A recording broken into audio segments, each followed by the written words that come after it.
Dante, thank you for joining us on the Steadfast Running podcast. Yeah, thanks for having me, John. So let's start with your relationship to running right now. Are you still an active participant in the sport? I am not. Uh, I ran in high school just because people said you're fast, and it was kind of like a confidence builder. I didn't have a support network at home, so I kind of got fed off of that, like from my peers in terms of self-esteem and those kinds of things. Ended up running in college, and that was a really positive experience. Just both the school and the team. My first coach was kind of like a father figure to me and stuff. So I was a middle distance runner, and then I ran post college for a number of years. I still always like speed work, so I'd rather do a speed work than long distance run. But I did some 5Ks and stuff, but honestly, I never did like marathons or half marathons. I was always a speed guy. So I ran for quite a number of years just casually, but at this point it would just be for a fitness run, nothing for performance. Highlight for us some of your successes in either high school or college, maybe a few of your personal bests or favorite memories during a race. Yeah, like I said, in high school, I bounced around from group homes and foster care and things. And so I didn't have like a steady coach or like a team that I had bonded with for an extensive period of time. I didn't even run cross country, didn't even know about it. The first two schools I ran at didn't have it. So I did track as a middle distance guy. I don't know if I have a special memory from high school per se. I never trained. I remember the summer before I was going to college, I was like, I should probably run 5 miles if I'm going to try and race 5 miles in cross country. So, I mean, it was that extreme and that bad. So, and I don't remember times before Garmin's or any of that kind of stuff. And I'm sure I just went out crazy fast and died. Like, so I had to stop and walk. And I'm like, oh man. So we show up at cross country camp that first week, and I forget what the distance run. I think it was like an 8 miler, and I was just dying. I wasn't used to running that far. And so anyway, that was high school. I think I ran 2 flat and like 10:14 in the 2 mile or something, like 4:30 in the mile, but it was without training. So my first year cross country in college was pretty rough, obviously. I mean, I was running like 30 minutes for the 8K and just struggling. I mean, just not used to that volume and everything. And that distance of race was miserable because I was still a middle distance runner. And then in track that first year, it was the first time I broke 2 minutes, and I was definitely loved that racing. I puked every time indoors in the 800. It was bad because I'm just not used to training that hard. Sorry, something's zooming in there. Sorry. Are you there? Yeah. Okay. Sorry about that. And so I broke 2 minutes for the first time, and I was feeling strong. And then by my senior year, I was starting to make some big fitness jumps, and I didn't run crazy fast. I wasn't a super fast guy. It was like low 26s. I think 26:20 was my 8K PR.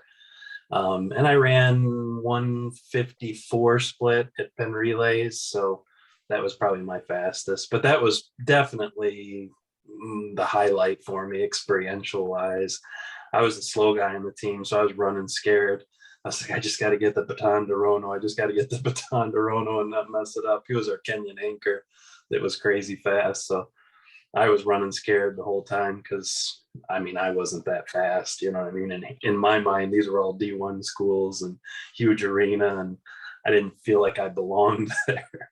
I was there because of my teammates, so, but it was a really cool experience. We ended up running 7:34, and our anchor, he had run the 400 hurdles the night before, and so he had a bum knee. Otherwise, we probably would have run a lot faster just because of him. But that was definitely the highlight of my collegiate career for sure. Okay. At that time, running was probably more of a competitive outlet for you. And so after you left college and you said you ran a little post-collegiately, what meaning did running take on for you as you got older? Unfortunately, I didn't continue very long with my running post college because I was wanting to run as fast as I did in college and I couldn't, so it wasn't fun. And so like I remember, I mean, I was never fast, I was like 15:37, I think it's like my 5K PR, like I was never, you know, 154 in the 800. I was like 403 in the 15. I wasn't like a superstar or anything, but it was fast, relatively fast. You know what I mean?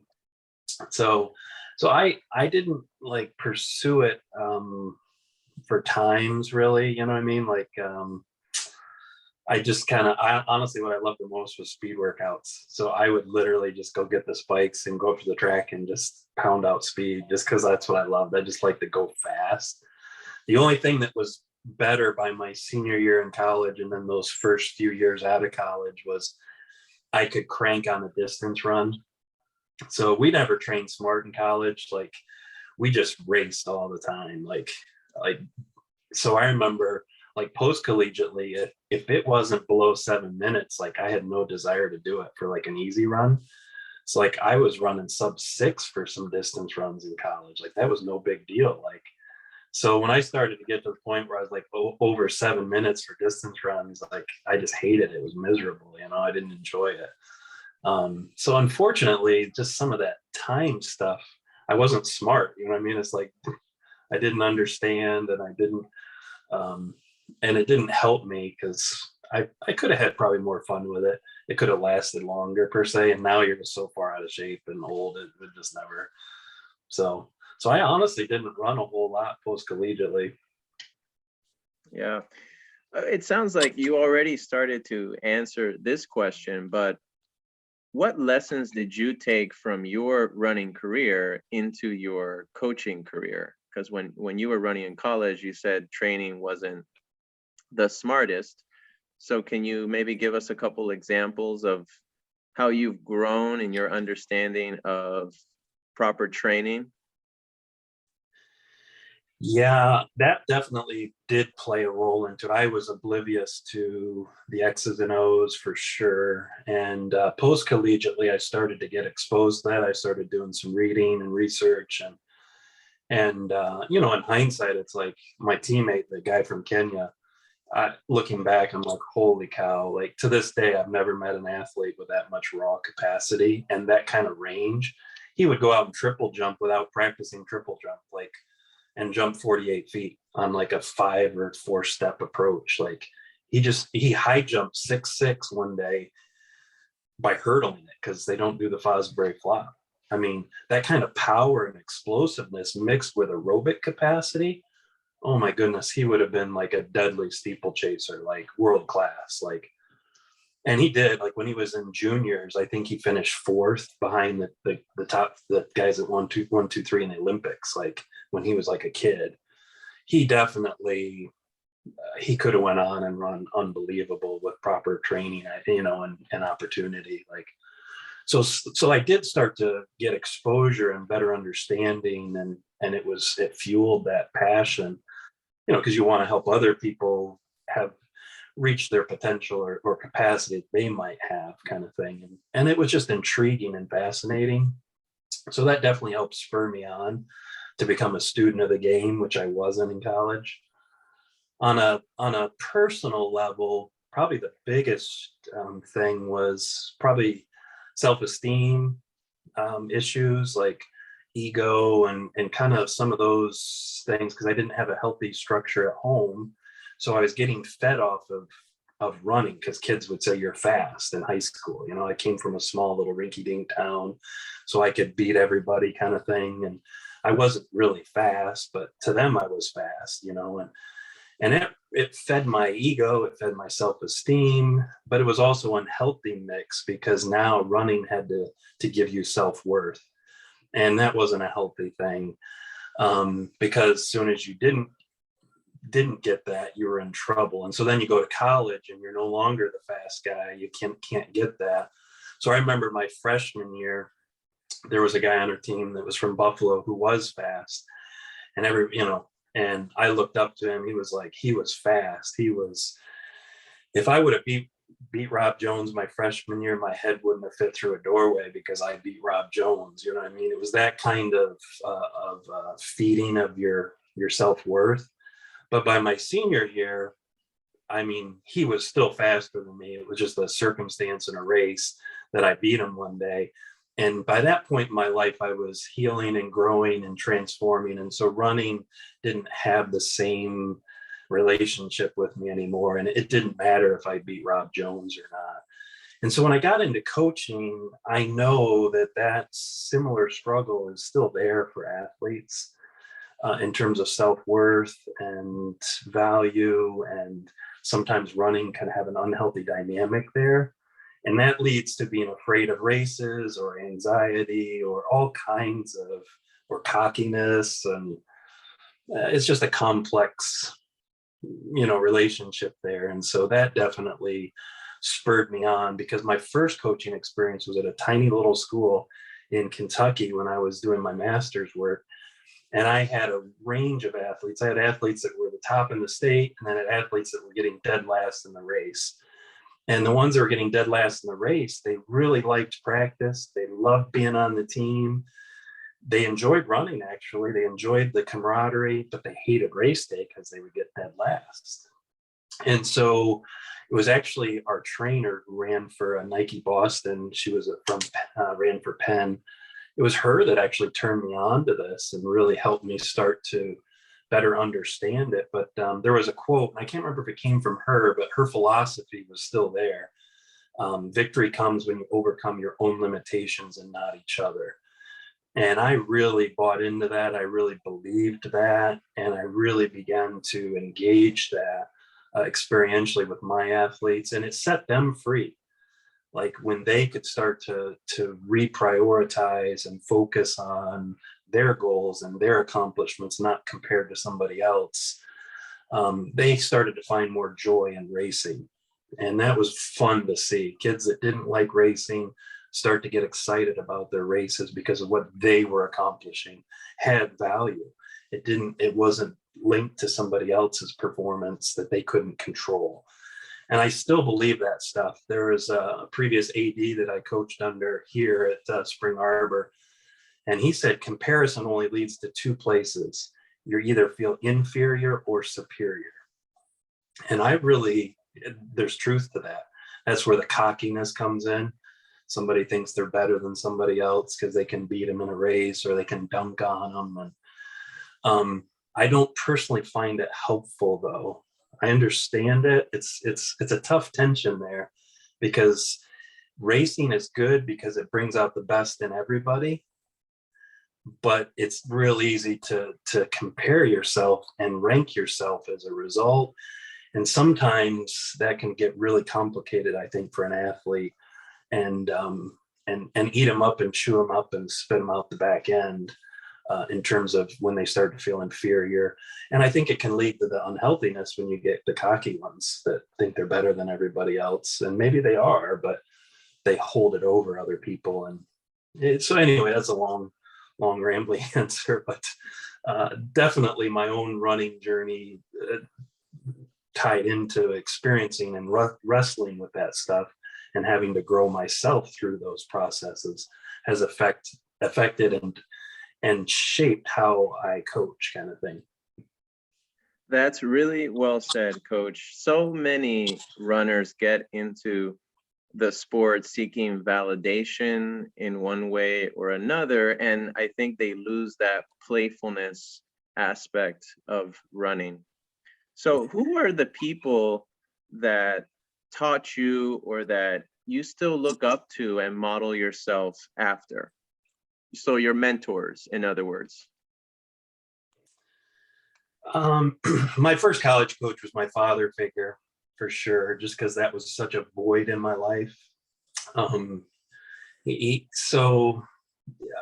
just deeply respect that man to this day.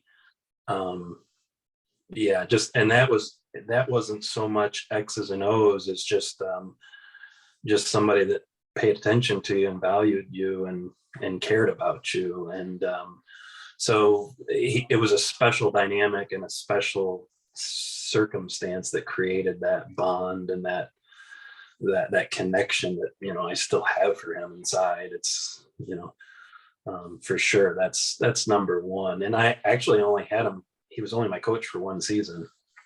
So my second college coach, I definitely have a high regard for him and respect for him. I didn't quite have the same dynamic just because of circumstances, not because he was a great man too. He actually did more for me in some ways, you know what I mean, than the first coach.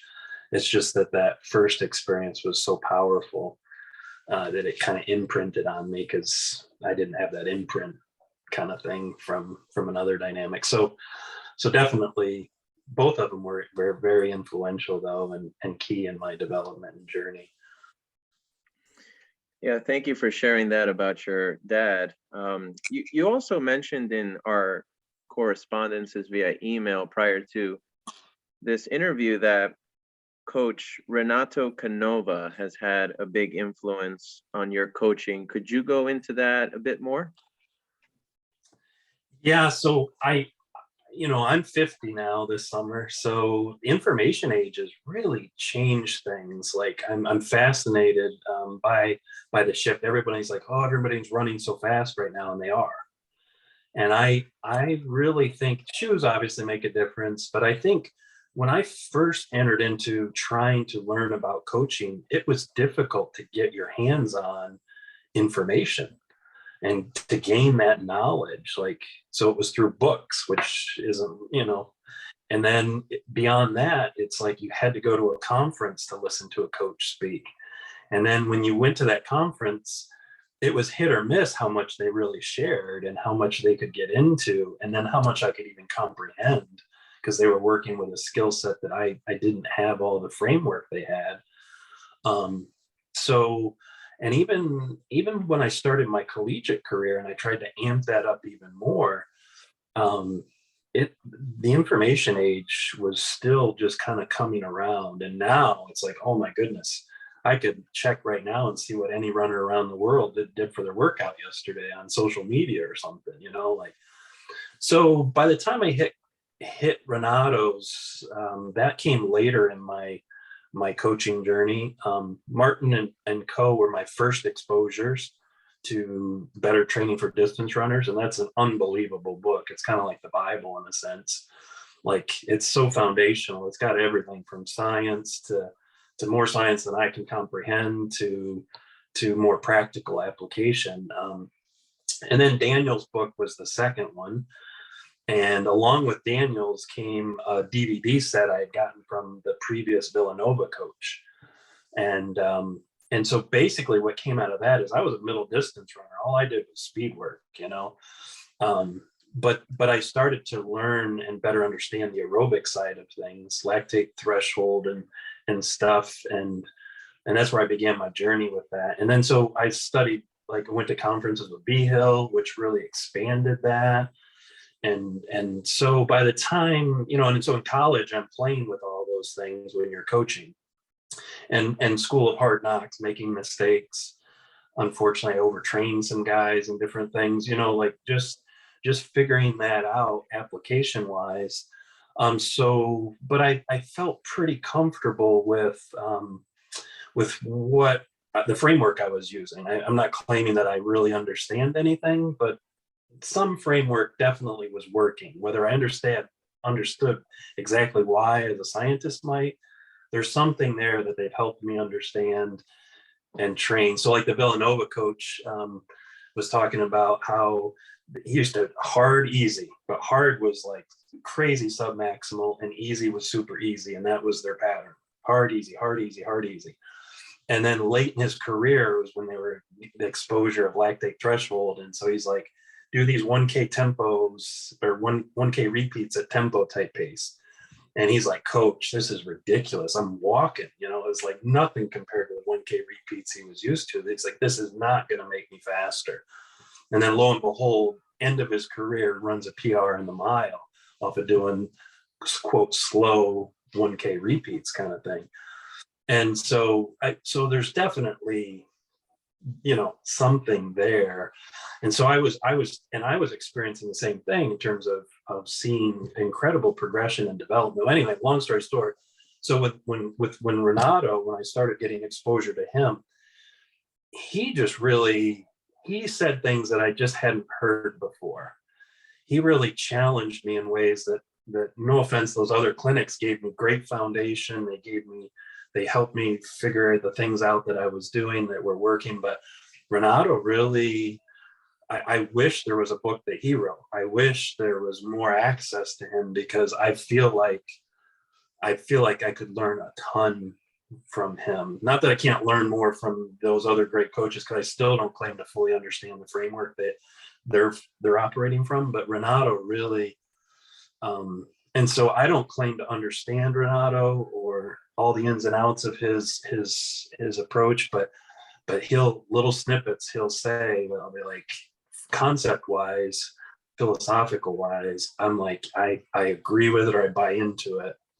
And then specifically, I think for the marathon was the big one, because Nate obviously was my collegiate athlete, and then working with him post collegiately was focused solely on the marathon. So the NAI had the marathon, and I focused on one key guy for me, ran it a number of years with Brian Burt, and then Nate ran it his senior year. So I was coaching the marathon, but I was really green, really not much exposure, and just and by accident I was doing it in a similar approach the way Canova does. Just because of the way the season worked, I would train that Burt guy for the 10K, because that's what he had to run at conference to help the team, even though we knew come May his real goal was the marathon. So I was training for the marathon and the 10K. So you end up doing the 10K work early in a sense. And then at the end of the season, he had a month where we did the big, bulky, specific marathon pace work to get ready specifically for the marathon. Now he's doing foundational work like long runs and his volume and threshold and stuff, like, because that helps the 10K too, obviously. So it just kind of worked out that by accident, I was kind of doing it in a somewhat similar structure that Canova would have been doing before I knew about him and so forth. So I don't know if I answered your question. I kind of rambled all over. Oh, that was great. Like you said, the information age altered the landscape of coaching, for better and for worse to a certain extent. And you came across certain resources like the Coe and Martin book, like the Daniels book, like the DVDs. And even for me, I have to say, Let's Run message boards were what introduced me to Renato Canova's philosophy. Yeah. And so if you're talking to coaches out there who are hungry for more knowledge, what resources, in addition to what you've already provided us with, would you recommend they utilize to further their coaching education? Well, I don't know. I'm not an expert on that. I don't know. I'm USA track and field. I've done their level 1 and level 2. Level 1, to be quite frank, was not really helpful at all. Anybody that's got exposure to track and field kind of has that working knowledge probably. But level 2 was intense. Level 2 by far was, so the first day everybody's required to do a physiology test, and so some of that I had exposure to by that point. So it wasn't brand new, but it was still really, really good. And then when you got into the specifics, so I didn't do hurdles or sprints and jumps. I did the distance portion. That was definitely rich. That was Christensen out of Wisconsin, the high school coach. And then I forget his name, I feel bad, but the University of Mississippi was the other coach that led the one that I was at. So that was definitely helpful. And I'm sure it still is today. To get to level 2, I honestly haven't fulfilled level 3, but that would obviously challenge somebody. I think now you can just see stuff so much more prevalent, like Sweat Elite, you know what I mean? Like there's just so much now that somebody could pick up information from, I think. Whereas when I first started, it was, so there was still a sense that you had secrets that other people didn't have. Like, so like high schoolers train stupid. I mean, just crazy. It's just hard intervals, no aerobic at all, hardly, except what they're getting from their general mileage or something. But like, but nowadays, I think the general knowledge that people are going to do some tempo work or some other stuff is much more prevalent, much more universal now than it used to be. And getting access to more and more people. So I think, I honestly, I don't know if that's true, but I think people are generally training smarter now, or better in a sense, which is improving. I think there's other things too. There's more elite groups out there than there ever was, even when Nate graduated. So there's more people training post collegiately with support and in groups. And so I think at elite level, you're going to see continued increase in performance. But it, like Nate came to us aerobically underdeveloped. Had he developed better in high school, he would have run faster in college. He would have run faster in high school too. You would have seen more of that. And so I'm not necessarily convinced that there's some new genetic thing that's happening or special. I think there's definitely athletes out there like that, probably like Hobbs that's done some extraordinary things. But again, he's had great access to coaching in terms of his development. What will be interesting to see is how well that translates over an entire career. Will you see jumps all the way up until their 30s still, or will they plateau earlier? But like in the marathon, I mean, since 2016, when Nate was trying to get ready for that trials, I was like, man, if you would have run 2:11 back then, you're like fourth on the list, third or something. Like now 2:11, you're like 10th or 13th or something on the list. Like it's no big deal. But the upper, like Galen Rupp is still a league of his own, in my opinion, compared to the other marathoners. No disrespect to the other marathoners, but he definitely is still a step ahead. Doesn't mean he can't be beat, but like he's a step ahead of the rest of the field. And so I haven't seen like all of a sudden you've got a bunch of Ryan Halls and Galen Rupps, but the depth of the field behind that has increased unbelievably. Like, and I think that has to do more with training and shoes. Kind of thing. So I got off track there, I think. No, that's what I love when we go off on tangents. I did want to mention for coaches who are hungry for more information, Jonathan Marcus and Steve Magnus, for example, have courses available through their scholar program where you can learn more about coaches like Renato Canova. So yeah, there are resources out there. You just have to know where to look. And that's why I like to ask coaches, because maybe there's something I haven't found yet. And it's something that has helped you. So coach, of all the levels you've coached at, which has been the best fit for you, considering your personality, your interest, your skill set, and your preferred lifestyle? I don't know. They're just all different. I honestly miss college coaching. I think because of the team component and more of the life dynamics involved. Post collegiately, I'm not a part of like some of these high elite club teams that they probably have that because they have a lot more shared life. I'm working with people that are blue collar folks where they're working and running. So we don't work out as groups all the time. Occasionally they can line up for a long run or something, but it's kind of like people are just busy living their life and working, and they're pursuing running as a serious passion on the side kind of thing. So, and then, so Nathan's a little different. He recently did get a pro contract. And so I do show up a lot more for his workouts, but I'm not there on his easy days or anything. So I probably miss college coaching just because of that team component a little bit more. Like like shared life kind of camp feel to it, you know, like working towards something together. And um, it's not so much about the X's and O's at that point. It's that other dynamic. It's just special. There's just something fun about it. Tell us more about the Great Lakes Running Club. How is it set up? How is the team culture there, which you created, and the community that surrounds it? Yeah, so I'm an idea person. I'm a vision person. I like the forest kind of thing versus the trees. So I can come up with ideas, but that one didn't pan out in terms of original vision. COVID really was the big impact on that.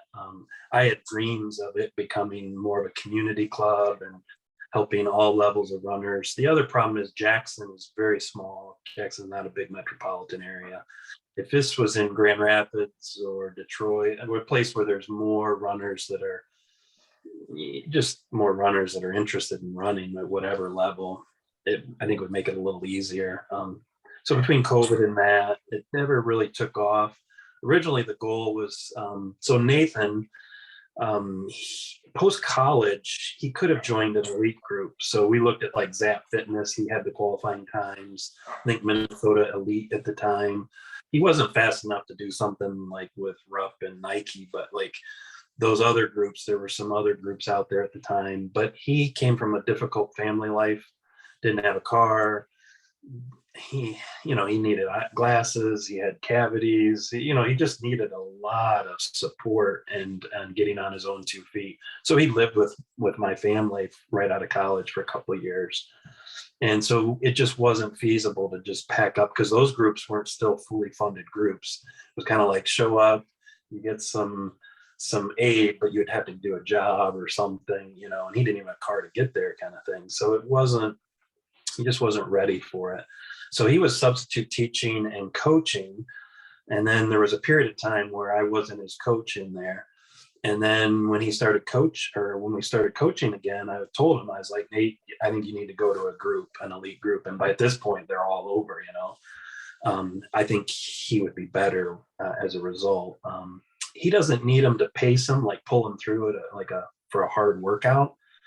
But just staying on task and just being surrounded by passionate people. And there's just different dynamics there I think would really help him. Well, anyway, long story short, so he decided he did not want to leave coaching. It was just like our first meeting was at Jimmy John's, and he's like, I'd love to go to the Olympics. That would be great, but I'm not going to pack up and leave my kids. He just did not want to leave them. He put his foot down. Nate's really easygoing, laid back. He's really gives me a lot of freedom as a coach, but he lets you know if there's something he wants, and he did not want to leave. He just wasn't going to leave those kids. So I really respected that. I really admired him for that choice. So then the idea of the Great Lakes Running Club was to try and see if we could build something here to help support that. But part of it was also going to do it that same way, that the flavor that Nate had. So the original mission was the elites would have served the local community.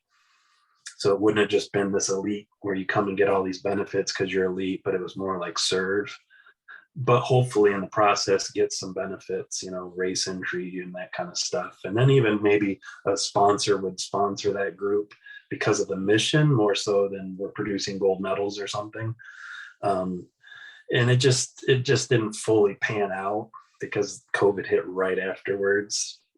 So all it is right now is a handful of local runners who were, sub-elite, post-collegiate, really, really passionate about running.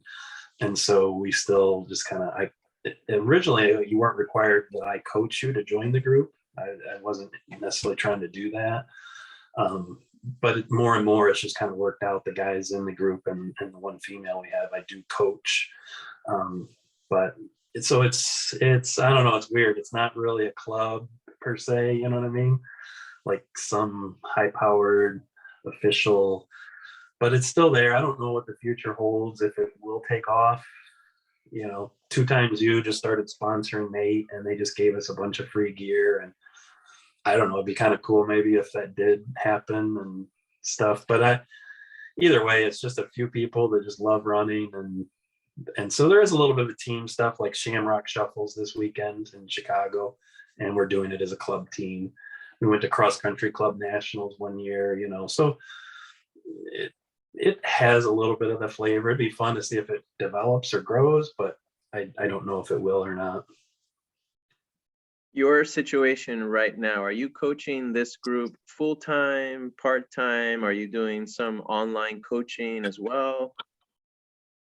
So luckily, the job I've got now as a salesman, it's good money. I never made money in my life until recently. Obviously, coaching, you don't make money. So it's afforded me a lot of flexibility because I can make my schedule. So I can, I make my own appointments. So I can say Nate's working out at Wednesday in the afternoon. I don't have an appointment, and I can block that time away. So with Nathan, I'm a lot more involved with his workouts than I am with the other guys in the group. So Zach lives in Lansing, which is 45 minutes north. So like I'm never at his workouts kind of thing, except on very rare occasions where I drove up once, or he comes down periodically or something. But so it's really, he's on his own in a sense. I'm just writing the workout at that point. And then occasionally the group is getting together. So I don't know. I don't get paid for any of that. I just do that just because I love them and I love coaching. It's just fun. I've thought about seeing if you could try and quote make a living at it, but I just like offering it for people at this point. It's so, like I said, someday I'm seriously interested in pursuing collegiate coaching again, which would be more like as a job kind of thing. I definitely want that for sure. So Nate, I'd like to see Nate get through at least one more trials probably before I do that. But we'll see. I would like to talk about your relationships with your athletes. I think that in addition to understanding the technical aspects of high performance, good coaching is about connecting with other human beings. What would you add to that definition of good coaching as far as what your style of coaching is and how you relate to your athletes?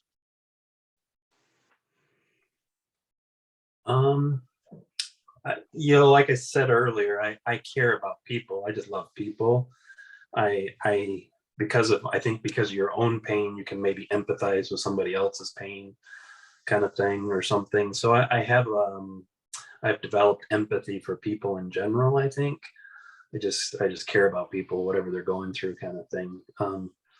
So I don't know. I think just caring about people is so. Even as a salesman, I don't like snake oily, polished. You need to be knowledgeable and you need to understand. But I think at the end of the day, it's just like if somebody wants to buy something, you're just there to help them. You're not there to just get what you want out of it. Like I was a server as a waiter for years and years, all through college and graduate school, and we always had pre-shift meetings, and they looked at your per check average, and they'd always talk about having to upsell, and I don't like those gimmicks. I really don't. I mean, if somebody wants to order a mozzarella sticks and an upgraded alcohol in their drink, they can tell me they want that, but it's true. If I go up to a table every night, every one of my tables, and say, can I get you a order of mozzarella sticks to get started? At the end of the night, you're going to sell 6 or 7 orders of mozzarella sticks that you wouldn't have sold otherwise. So I know sales techniques work, but I don't like that personally, because that's more about what benefits me and what I get out of it versus serving and what's best for that person. If somebody wants 10 baskets, I'll sell them 10 baskets, but like, I don't like pushing stuff on people. Like that's their choice to make. So I don't, but unfortunately sales, you get promoted and you're valued if you can sell more and you can do those things. And I don't like it personally. So same thing with coaching. I think ideally we'd want to care for our athletes and want what's in their best interest. And and seek to try and serve them and give them something if you can, kind of thing. I'm definitely made a million mistakes as a coach. I wish I had do-overs for probably every single one of my athletes, so I don't want to make it sound like I'm some great person or something, but I do think even in the midst of the mistakes, I did have authentic value for people, whether I was helpful for them as a coach or not, or I screwed up in other ways. That's probably true, but I think just having an authentic value for somebody, I think, is the foundation. And then in this case, you're just trying to give them X's and O's guidance to help meet their passions, to meet their goals or a shared team goal or something. Yeah, Coach, I haven't known you for very long, but your humility and your authenticity definitely come through. I want to talk about Nate, your athlete. And of course, he's a very gifted athlete. We know that. Having run 2:11:05 for the marathon, and you recruited him right out of high school. Apart from his physical gifts, what has allowed Nate to have this much success? And what has made him a good fit for your coaching style, you think?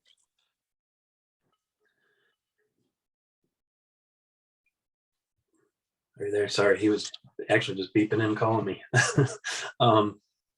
There's a couple factors there. Definitely, first and foremost is he does have a lot of capacity. And there's different reasons why things unfolded the way they unfolded. So he didn't go that typical route, and we didn't see it earlier.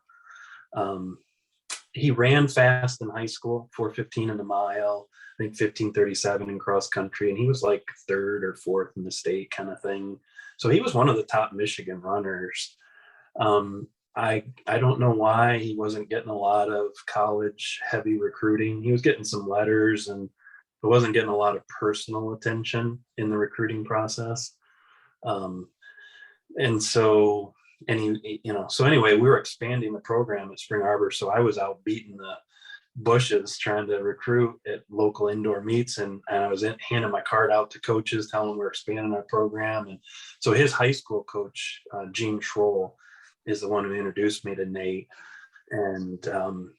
and he was influential and significant in Nate's life. He was the biology teacher, and he really kind of helped guide Nate through some of those processes and things. And so he was definitely critical. And so even he felt Nate needed a supportive environment for college. So he recommended Spring Arbor kind of thing. He encouraged, so that definitely shaped, and because Nate trusted him. When Nate trusts somebody, he gives them full trust, So if his high school coach says something, he's going to give it a lot of weight in his decision. So that's what landed Nate at Spring Arbor. It was a small school, supportive environment, and just kind of worked out that, in terms of value. I flip-flop, I go back and forth. If he would have went to a D1 school, he would have come out with no loans and all that jazz. And now he's got $42,000 in college debt. But on the flip side, I do think Spring Arbor was a great and needed experience for him, not just from the coach perspective, but from even his teammates. They really Nate's a little different. We're all different. We're all can be quirky in our own ways. You know what I mean? But they've really received him and embraced him and included him. And he felt a lot of love, and still to this day has close relationships with his teammates. One of them being his best friend he talks to, almost every week kind of thing, So Spring Arbor was definitely influential and was a good fit. So, but it wasn't the high-powered D1 experience. Not saying he wouldn't have thrived at a D1 experience. It's just that he had personal needs, both that it wasn't just about running. He needed more than just running kind of thing. So he didn't shine. We didn't have a lot of big budgets. So I took him out to Mount Sac his senior year, and he ran 13:52. Had he run in a big program where he would have run in big, fast races like that more frequently, he would have run faster. He would have rose to the occasion. There's no doubt about that. So his progression was a little bit slower. He wouldn't have handled it his first couple of years because he was maxed out at the NAI. Like, it's not like he was winning in the NAI his freshman year. He was definitely behind aerobically, and you just can't rush that. It takes years, you know. So by his 5th year, he was firing on all cylinders, like a mixture of his talent and a mixture of aerobic development. He was strong. And so even his junior year, we redshirted, and he tried to qualify for the Olympic trials in the half and ran like 105.50. And that he was maxed out that day. I mean, that's as fast as he was going to go. It was a flat trail. I mean, and then a year later, he's running 104.16, you know, like it was just because he was still progressing and developing, but he was maxed out that year. So, so he just kind of went under the radar, you know, nobody knows about him kind of thing. Cause, and then post collegiately, so anyway, I'm not answering your question directly. Sorry. Well, it sounds like Nate is very coachable. He gives you his trust, and I imagine his work ethic is through the roof, maybe to the point where you as the coach have to occasionally hold him back. So Nate is extremely coachable for sure. Like he doesn't waste energy. So everyone jokes that he does everything slow except run. He walks slow, he talks slow, he doesn't expend energy. Like he saves it all, but he expends energy in a workout and races like at high levels, extremely high levels. Like he can, I think because he doesn't like think about a bunch of stuff all at one time. So he's a very laid back guy, very laid back. So he lost both his parents to cancer. He's gone through a tough experience that would just chew most people up and spit them out the back end. But because he's laid back and because he doesn't overthink and doesn't like, he's able to cope with it and just kind of ride out the storm. And so that's definitely true in coaching or bad races, or he just he doesn't get all up in arms. Whereas another athlete, like, oh, I didn't run a PR, I didn't run a great race, it's the end of the world, you know, or that coach doesn't know what he's doing. And Nate just kind of steady Eddie just goes through it all. And so that's been very advantageous in terms of his development, because you can make even mistakes and then go back and correct them, and he doesn't leave you, kind of thing. Like, and you can, and as a result, the longevity I think does make a difference. Like I know Nathan, like I've toyed with method, maybe he really needs another coach, and I think another coach would have knowledge I don't have, and that's probably absolutely true. But I also have knowledge about watching him progress in his body and everything for so many years. I know his body. I know his running, like in and out, you know, like, and I've got things to go off of from previous years. So I definitely think that's helped our coaching relationship for sure. And then he is a hard worker. He's not necessarily what you would think of with a hard worker in terms of like a guy that's got to run 130 miles a week and always wants to run. He's not like that.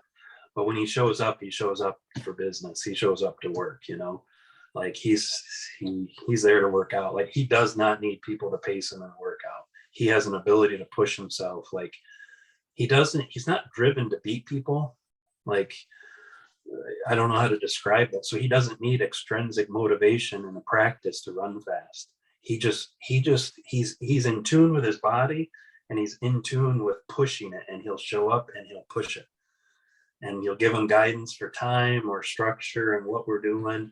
But he engages the sport at a fundamental basic level without a lot of other stuff. He's not overthinking stuff. He's not even thinking about other stuff. He's just like, so when I give him a workout, I'll text him the workout.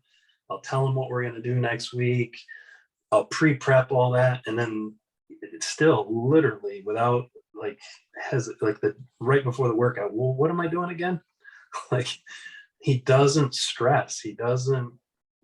I don't know how to describe it. He just shows up, and when it's so I've learned actually not to give him a bunch of information. He doesn't care about the information. He trusts you, and when he has an opinion, if he thinks something, he'll let you know. Like I'm concerned about this, or I don't know about this. He'll let you know. But otherwise, he just shows up and he's ready to do it. I don't know how to articulate that, but and he has an ability to push his body. I think the genetic thing that makes Nate great is somehow in his treadmill testing, when the curve starts and people are going to shut down, it was roughly 2 minutes. Like, but he extends that out further. Like he can do something. He had, I don't know what it is. I don't understand what's going on there, but it makes him an unbelievably deadly racer. There was the Crim 10 mile in 2019, and he's racing Dathan Ritzenhein, and he was never able to race with Dathan, but it's when he was making his breakthrough in a big jump. They're running like 442, 444 kind of pace through most of the race. And Dathan made a move and tried to break Nathan, and Nathan matched it. And he was like, Nathan felt good. The only reason he didn't take off on Dathan is because he just had a lot of respect for Dathan and was afraid to do so early. But he said, I was feeling great. And so he didn't make a move until a mile to go. So part of it was fitness, like because he was feeling good and wasn't taxed at that pace. But he dropped a 4:28 mile at the end of that thing. Like, that shift is more than fitness and more than just the race was not overtaxing him. There's also an ability there to push his body, but what happens is he pays for it on the back end of that. So his heart rate was elevated through the roof that whole week coming off of that race, and it all happened in the last mile. Had he not dropped that 4:28 and finished out at 4:40 pace even, or 4 whatever, like I don't think it would have happened. And so what happens in practice is he can do the same thing. He can hit paces that he probably shouldn't be hitting in practice and pay for it. And we've run into trouble a number of times, and having to learn that the hard way. He can over push his body in an intense way. Which even more so than what somebody else can. But it's even beyond like, yeah, I'm rambling. But so. Well, it sounds like Nate has a very high resistance to fatigue, and some of that is physiological, but some of that is also mental toughness. Mm-hmm. If we were to rattle off the names of 210, 211 marathoners and their coaches, I think those names would be pretty well known, even for the average running fan. So my question to you, Coach, is staying under the radar something you consciously try to do? Because I think you have the chops to train more national class caliber athletes, especially in the marathon. When I first started coaching Nate out of college, I knew he had something special. He dropped 5 minute 5:03, 50, like his last 3 miles at the NEI marathon were sick. And it was unknown how the marathon was going to go. And we went out real conservative. He wasn't even going out at marathon pace in the beginning because there was nobody to challenge him. But it doesn't matter. To drop the times he was dropping at the end of that race was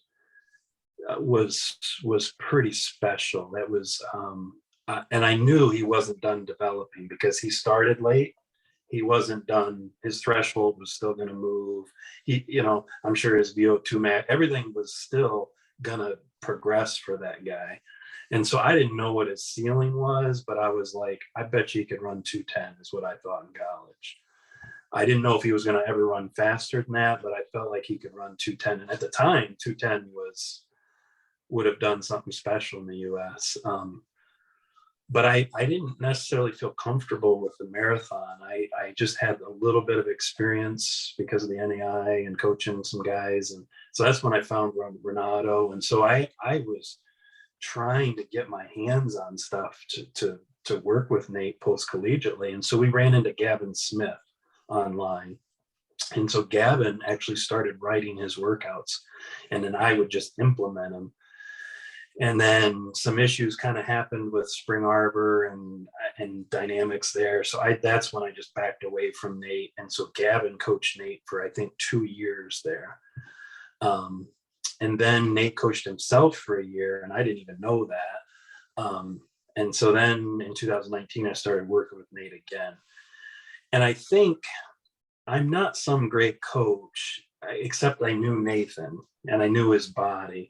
I think Gavin being far away, and then so he improved. So the first year after college, Nate ran 2:15:40 or something like that, I think, at the US Marathon Championships. I think he finished 8th or something. Pinnell won that day with like a 2:13. The group left him. They started dropping 4:49, 4:50, and that was outside of the bounds for Nathan for sure.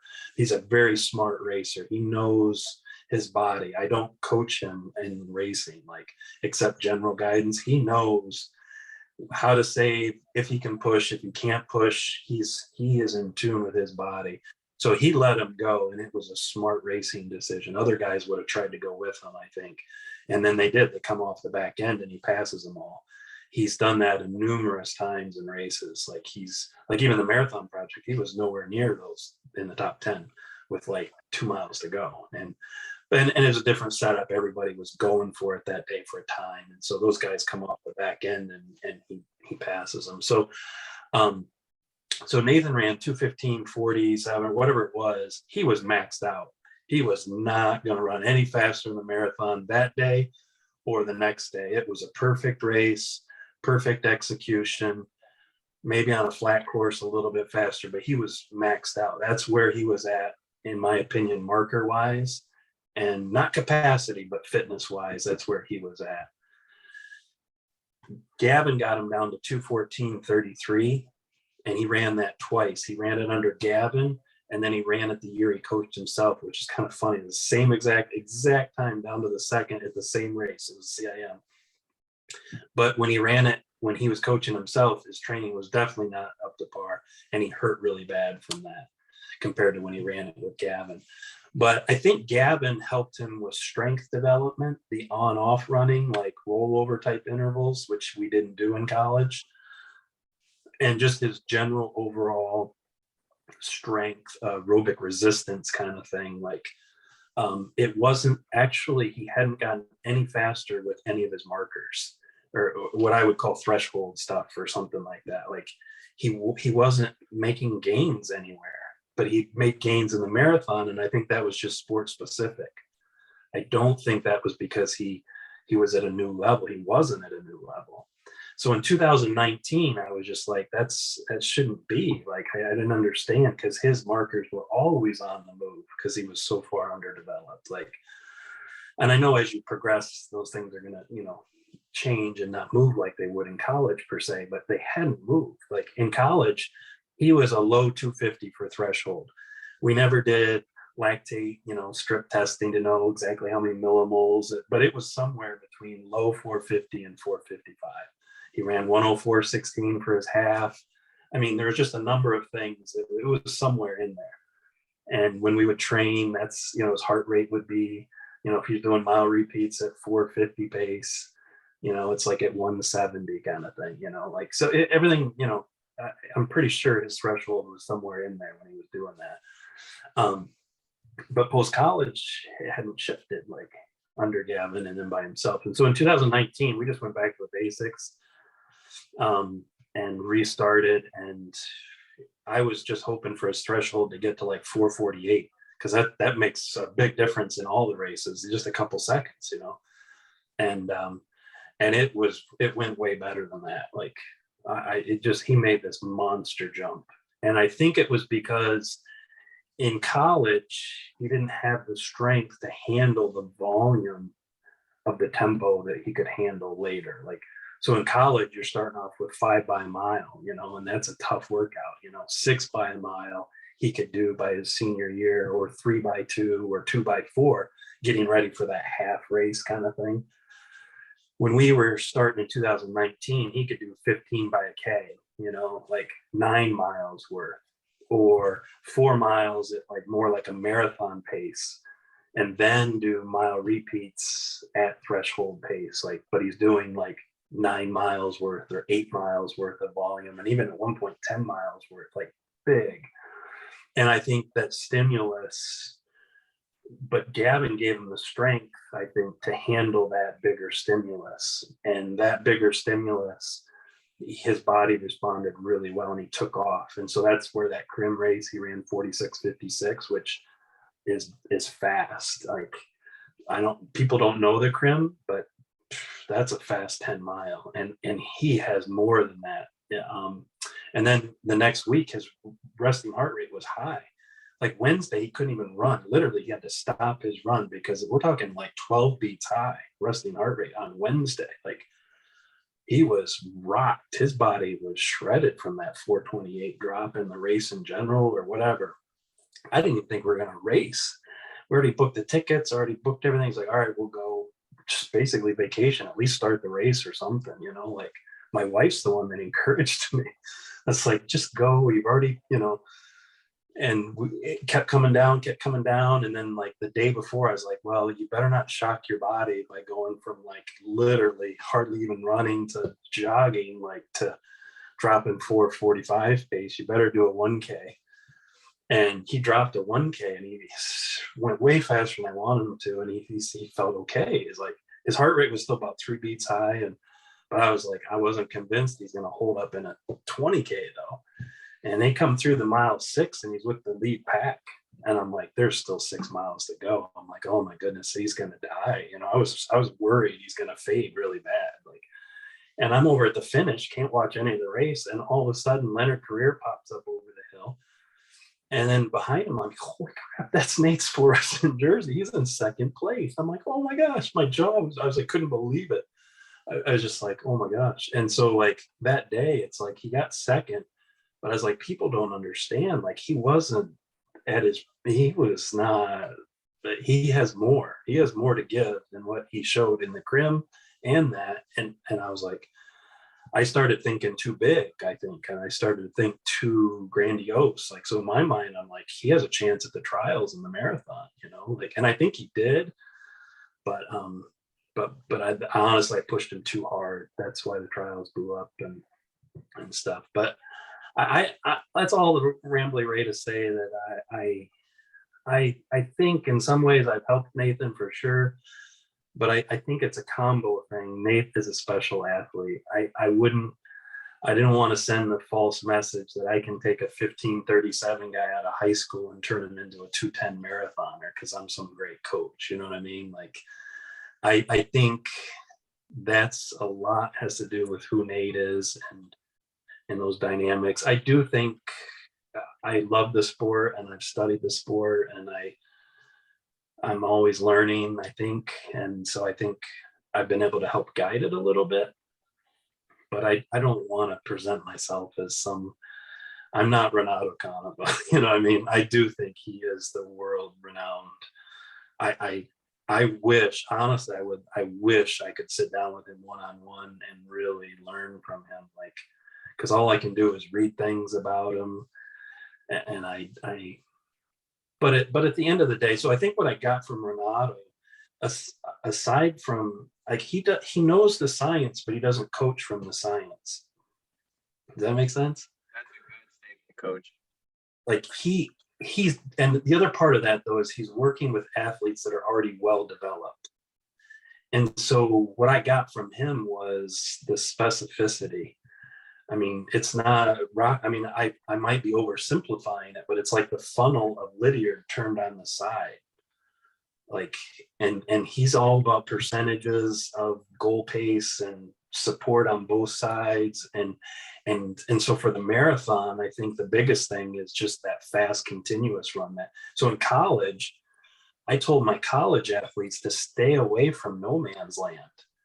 Like, anything outside of marathon pace towards easy jogging was like not benefiting them, like making them tired. I think physiologically there's some truth to that, but But Renato says the exact opposite of that. The fast continuous run is what's improved his 10K guys, let alone his marathon guys. But I think the catch is he's already working with guys that can handle volume, they can handle long runs, they can handle big bulky tempo. They're looking for a different stimulus to get the body to get a different response, as he would say. Like, and so for them, the fast continuous run gives them that. Like, and then for the marathon, it becomes direct support. Like, if you're trying to run a 5-minute marathon, you better be able to run 5:15 or 5:20 for at least 18, 20 miles, you know, like for strength, for aerobic resistance, you know, like a 20 miler running 7-minute pace isn't specific enough at that point. Like, so I think Renato's helped me fine tune the marathon approach in terms of those things. And then by accident, the way we did it in the NEI fit what he would do. Like, you know, he's doing 10K, 5K aerobic power work early in the cycle. You know, like that's just kind of accident the way it happened in college, you know, where it's different. Typically people were doing the Lydiard type of approach in college back then, you know, where summer mileage, bulky, you know, and intense intervals, and then they're capping it off with really fast stuff kind of thing, you know, like sharpening up, getting ready for the championship season or conference or whatever. Like, I know not everyone was doing it that way now, but that was kind of the old school approach. Like, so it was different to do faster stuff early on, or faster than race pace early on kind of thing. But it was just, so I don't claim to know kind of his approach, but I've definitely been affected by it. I do it something like he does it, but not nowhere near the way he would do it probably. But anyway, yeah. Going back to Nate's big jump in 2019, a lot of marathoners take a while to figure out the nutrition aspect of the race. Was that the case for Nate as well? So I started with that Brian Burke athlete in terms of, things are different now. Even that's improving significantly in recent years. So I think that was still early enough on. You know, back in the day, people were drinking like diluted Coke and stuff. You know, like trying to get that in. So no, it hasn't been. You know, goos are out by then. You know what I mean? Like, so it wasn't that extreme in terms of what people were aware of or the knowledge that we could get access to. It was kind of probably more of just trying to find something that worked for you. So in Nate's first marathon, we would use diluted Gatorade because they didn't have any special endurance formula or something. You know, it was just take Gatorade and dilute it down so it's more stomachable, but you're still getting some other stuff besides plain water at that point. And then you would take your goos, you know. We haven't really changed it a whole lot, except he'll use, you know, the Gatorade endurance formula now, which is obviously probably a little different than the casual stuff. But, and then I don't know, we've used a lot of the Morton stuff to see if we could, you know, Nate doesn't think about that stuff. He doesn't really worry about that stuff. It's more of, when I talk with Nate about it, it's like, did you like the taste? How'd you feel? You know, he doesn't, we haven't necessarily seen some kind of difference in performance per se in workouts or races based on changes we've made. So I don't know if one works better than the other, but we've kind of got stuck a little bit on the Morton gel and the Morton hydrogel to drink stuff. But he has a hard time swallowing the gel. So the goos, we would at least mix with water, pre-mix it, and he could just slurp it down a little easier than, so we've kind of gone back to that, and then use the gels, because it just seems like, at least the thought, I don't know, I'm not a scientist, but it seems like the gels, supposedly you can get more carbs in you, you know, but he doesn't seem to be running out of gas or anything. There doesn't seem to be a problem with what we've used, you know, and I haven't seen a gain from mixing or changing it much. So we don't do anything fancy, you know, we just go with what works at that point. Fair enough. I would like to explore Nathan's training in greater detail. But first, let's back up and talk about general training principles. What are some things you think every runner should consider in their approach to training? So just the very, very basics. So with a high school athlete, doesn't matter what you do, they're going to get better. Any running is going to make you better when you, and so I think the catch when it comes to training is there's a difference between, because somebody will say, because I don't think a lot of high schoolers, at least in recent, not necessarily recently, but previous years when I had more exposure to high school training, I didn't feel like they were training very well. I just thought it was, no offense, I called it, I would call it stupid training. That's bad. I shouldn't do that. Like, but I just didn't, I didn't think it was well informed. Like it's just intervals, like, um, but they would run fast. It would baffle the heck out of me how fast these high schoolers would run off of what they were doing. Like it's like I look like a fool because it's working. Like, you don't know what you're talking about because this kid is flying, and he was, or she was, like, they could do things like they race all the time. Like the high school system is all about racing and they don't train, like, but yet they run these sick fast times. So you're like, obviously it works. Well, Grant Fisher didn't have to race all the time, so it worked for him, like, but most high school kids don't have the luxury of Grant Fisher to just run at their conference meet or run, you know what I mean? Like, and so I definitely had an opinion, right or wrong, that high school athletes weren't developing at the level they could have, in my opinion. I think that's changed a lot. I think there's a big shift. I don't know how many years, maybe the last 15 years or so. I don't want to claim that now, but way back when, that was my opinion on things. And I still believe it. Like a high school kid does not need anything fancy. They just need to run. So if they did a bunch of intervals all the time, their VO2 is going to get better just from doing intervals, you know. But at some point, though, and so that's where I want to clarify things. I think if you really want to get a runner from A to Z and reach their full potential, like what can that person, what's their limits? What's their end capacity? How fast can they really get? Most people don't pursue that. A lot of collegiate athletes don't even pursue that because life takes over after college. I think that's where these elite groups, you're going to start to see it all of a sudden. Like not these Galen Rupps, but these more normal, but still fast runners are going to be training at high levels for years and years post-college. And you're going to see some sick fast times, I think, because more people are training from A to Z and going to reach their Z. Whereas that's premature for a lot of people. So a lot of high school runners aren't going to run in college. And then a lot of college runners don't run post-collegiate, like at an intense high level for years and years. Because I do think it takes years and years to develop a distance runner. So Nate, I think, is not peaked out yet. I think he can still post PRs in the next few years, but eventually he's getting close to, I think, going to max out. And he wasn't going to get much faster. So I think at a high school level, anything works. College,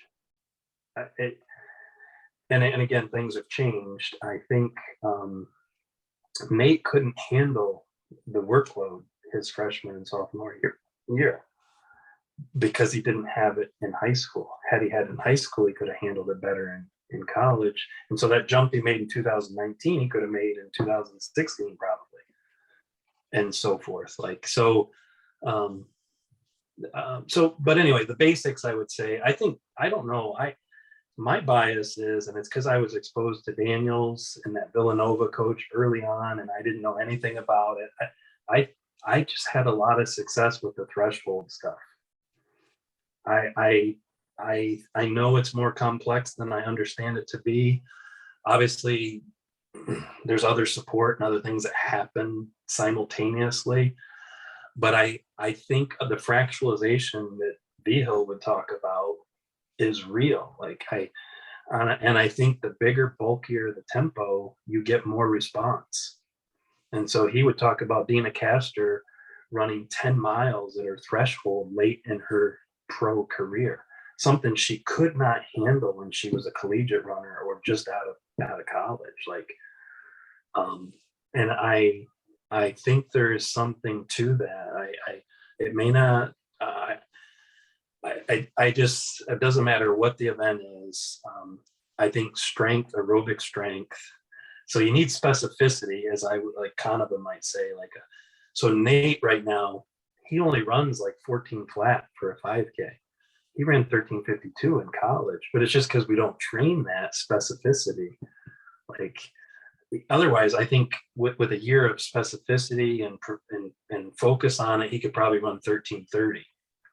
Like, but he couldn't run 2:11. Honestly, I think Nate's a 2:09 guy. Like, the Marathon Project wasn't an ideal race, different reasons. I'm pretty confident he could even run 2:10 that day, or 2:10:30, if not faster. But so I'm really biased that I've had a lot of success with threshold. I've focused on it a lot in training, so I have a lot of anecdotal experiences with it. Like, I've seen it move for athletes, and it affects their 5K capacity, their 10K capacity, their mile. High schoolers, I could take them, come off a cross country, not do any speed work. You're just doing threshold and long runs and volume, and during that January month, and in that first meet of the year, they could run a PR in the mile. Like, because the mile still has a heavy aerobic component to it. Like, I was a miler in college. I know, like, you definitely need the anaerobic buffering capacity and those other components to be the best miler you can be. But even the milers need that, like, and I think nowadays they do get it. But back when I first started, they didn't get it. And so, but I think even now, I'm more open. So Dina Castor coaches, and I think Nico is developing extremely well. And I do think he is starting to separate from the marathon pack a little bit, potentially. I speculate. I don't. She's probably modified her experience from V Hill, but I still think some of those components are, I'm sure, in his diet. That's just a guess. That's pure speculation. But I'm gonna seek. I think big bulky tempo is something that I think there's something there. And there's a range. So when I first had experience with threshold, I was doing the Daniels charts, and it's just his tempo pace, which is threshold. But it gets concluded, there's marathon pace, anaerobic, aerobic. They call it all different things, like the threshold. But like, I think there's a whole range there, like outside marathon pace, all the way through marathon pace to just faster than marathon pace, to threshold, to just faster than threshold, or like CV for like Tinman calculators. Like, I think that whole range, obviously, for aerobic development is bread and butter. I think obviously you need the support of the long runs and volume, but I agree with Kanaba. Nate doesn't do big volume. Like, I don't think big volume, once you lay down your capillary beds and do all that stuff, I don't think you can see much movement from it. I just think it becomes support to handle the other stuff, is all I think it produces. So I do think his volume is too low. He could, if he increased his volume, could probably handle the workload better. But the increase in volume isn't going to make him faster per se. It's just going to allow him to do the other work that would make him faster. And I think that workload is that sweet spot in there for the marathon. But that sweet spot changes everything. The reason he could go down and potentially run 13:30 that he couldn't run in college isn't because of speed. It's because his engine's bigger, and something to do with the threshold stuff. Something to do. I don't understand. I'm not a scientist, but there's something in there that would allow him to run faster. Because I think that's even beyond VO2 stuff at that point. Like, that's still changing in volume, and fast intervals can get that better. But at some point, we know that just peaks out. And then there's a range genetically where people reach, but yet two values of the same VO2 doesn't produce the same race results, you know? And so it's got to be something else, running economy, these other things. Like, I don't know all that stuff, but I think there's something about that outside of marathon down to CV pace that's essential, and can make huge gains. And I think it's still underdeveloped and untapped, in to a certain degree or not. Agree with you, Coach, that threshold training is absolutely crucial. And Vigil and Canova have probably had the largest impact on my own coaching. What would be an example in Nate's case of what you call this big, bulky tempo run, let's say? So I haven't really honestly done big bulky tempo with Nate, except that we did it in prep for a race. So before the crim, he did like a 10K, but it ended up being a threshold because it's just a local 10K. Nobody's there to push you. It's on a really hilly course. So it wasn't, quote, racing in a sense. You know what I mean? It just worked out that it ends up being not true 10K pace. It's like CV pace or threshold pace kind of mixed in there, you know? Or the Clark Lake 12K was another one we did, where solo effort all by himself around this lake and hills on the backside. He ran like 4:47 pace. He averaged on that. Like so some of the miles were a little faster and then some were a little slower, but he averaged 4:47. So again, it's 7 miles basically of tempo CV pace is what it ends up being. And so the only time we've ever actually done it to that extent, that continuous or big and bulky, would be in races, or what they're not true races, they're like workout races in a sense, but it's basically a workout because he's all by himself, you know. That would be the only big bulky, except in height. In college, the biggest my general athletes ever got to was 2x3. Like most of my distance runners in college would do 2x3 at threshold. Or like what Daniels would call tempo, or my what I call true distance, like Burke, who's a marathoner, or my 10K guys, the biggest they got to was 2x4 miles. And that would have been leading into the half marathon that they would use to qualify.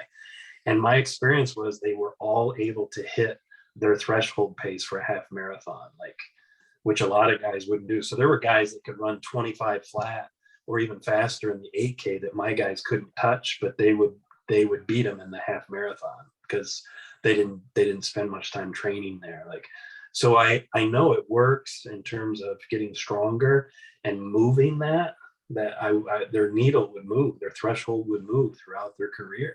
And when their needle moved, everything moved, you know. Like, now I do think I could have done more quality, but the problem with the collegiate guys is the age and their development. And so I honestly, I overtrained some guys in college because you just can't do everything, and you can't do it all like that, depending on even where they came from high school development. So if I had to do college over again, I would be more conservative and more careful, depending on the athlete, I think. But I think developmental wise, I learned a lot from those experiences, though, that there is something there to that. Like, so I haven't done what Dina Kester's done, where any of my athletes have done 10 miles at threshold, except in a race. Obviously, when they race a half or a 10 mile, they've done it there, but not in practice per se. And then with Nate,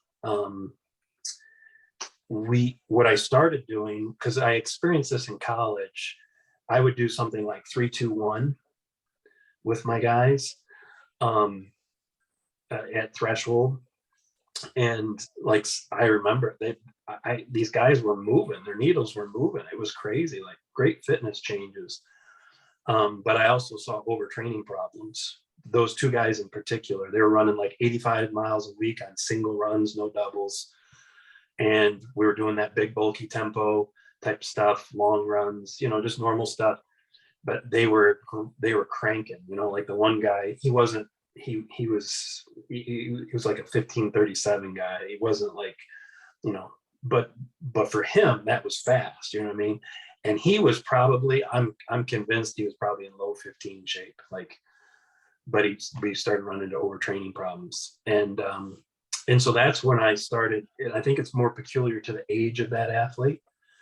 If I think that's where I've changed, and I would manage that whole zone differently now.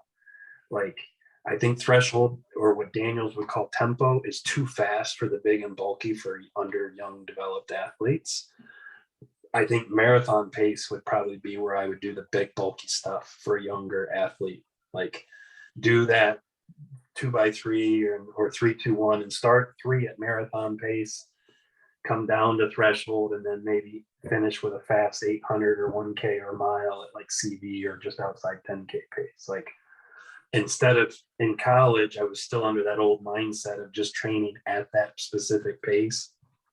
And that was just more of my development and my exposure and application, not because somebody told you to do it exactly that way. But now I feel a lot more freedom and relaxed. Like, it's all, I could play with it anyway. It just depends. Like, you could do quarters all at tempo pace, you know, or start quarters at tempo pace and finish at 10K, you know, so you're getting tempo, CV, and 10K, you know, like you're getting that whole bioenergy kind of stress on the, like, I don't know exactly everything that's happened scientifically, but I know there's something different happening in the energy system to produce that time or that pace. Like, and so I what I would like to do with Nate is I would like to experiment in the next couple of years with more, like, being able in practice to do bigger and bulkier, like, because I think I can get stimulus and movement from it. If not movement, that the threshold actually changes, fitness change, like just being sharp and ready for race day. Like, because that's where running baffles the heck out of me. I cannot make sense of it sometimes. Like, in one sense, I can talk to you, and I've seen movement, I've seen guys run fast off of stuff, but then in another sense, I'm like, so when Nate was in 2019 and he was running really fast, like, the biggest we did was 4 miles at marathon pace. And when we first started the cycle, it was slow, like 5:15, 5:10. Eventually it got back down to 5 flat. And then we would do threshold. And so in the trials build, he did what he couldn't do in that previous year. He did 4 miles at 4:52, 4:53, which is faster than marathon pace, just a little bit, by maybe 5 seconds or so, even back then.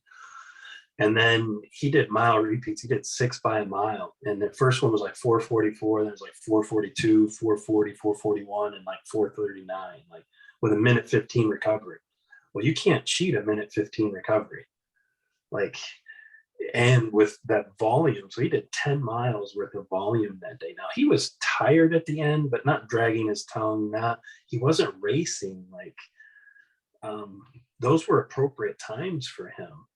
I was like, oh my goodness, he couldn't do that in the cycle before when he was running those times. I was like, he's at a new level. And then last winter, before the 15K, I wanted him to do 10 by a mile, but I didn't want it to be a threshold because it wasn't designed for that. It was still early in the cycle. I wanted it to be more marathon pace and just kind of walk through. And the walkthrough was more by how you were feeling. If you were feeling good, go ahead and walk it down. If not, keep it at 4:49, 4:50, like just outside a threshold. So it's not as taxing on the body, but keep the volume big. Because I was trying to progress him towards that, right? Towards bigger volume. And he started off and he's like 4:41. I'm like, ooh, that's a little hot, Nate. Next one's 4:40. I'm like, all right, let's roll with it. Like, so the next one's like 4:39, 4:38, like, and he's working, but like a minute 15 recovery, like, oh my God, he's killing this.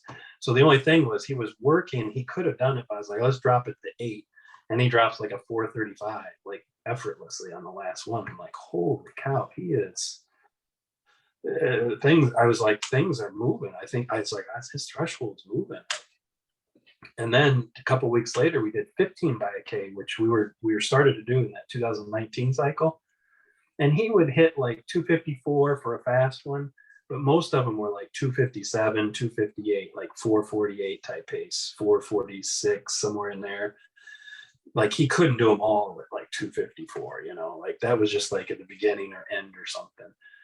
And this day on the roads with different elevation and stuff, and he averaged 253 and closed in 238. I was just like, I was like, he's gonna crush the 15K. Like I was just like, I was like, he can run 436 pace or 438 or something for the 15K, which most years is going to be up there with whoever's winning the thing.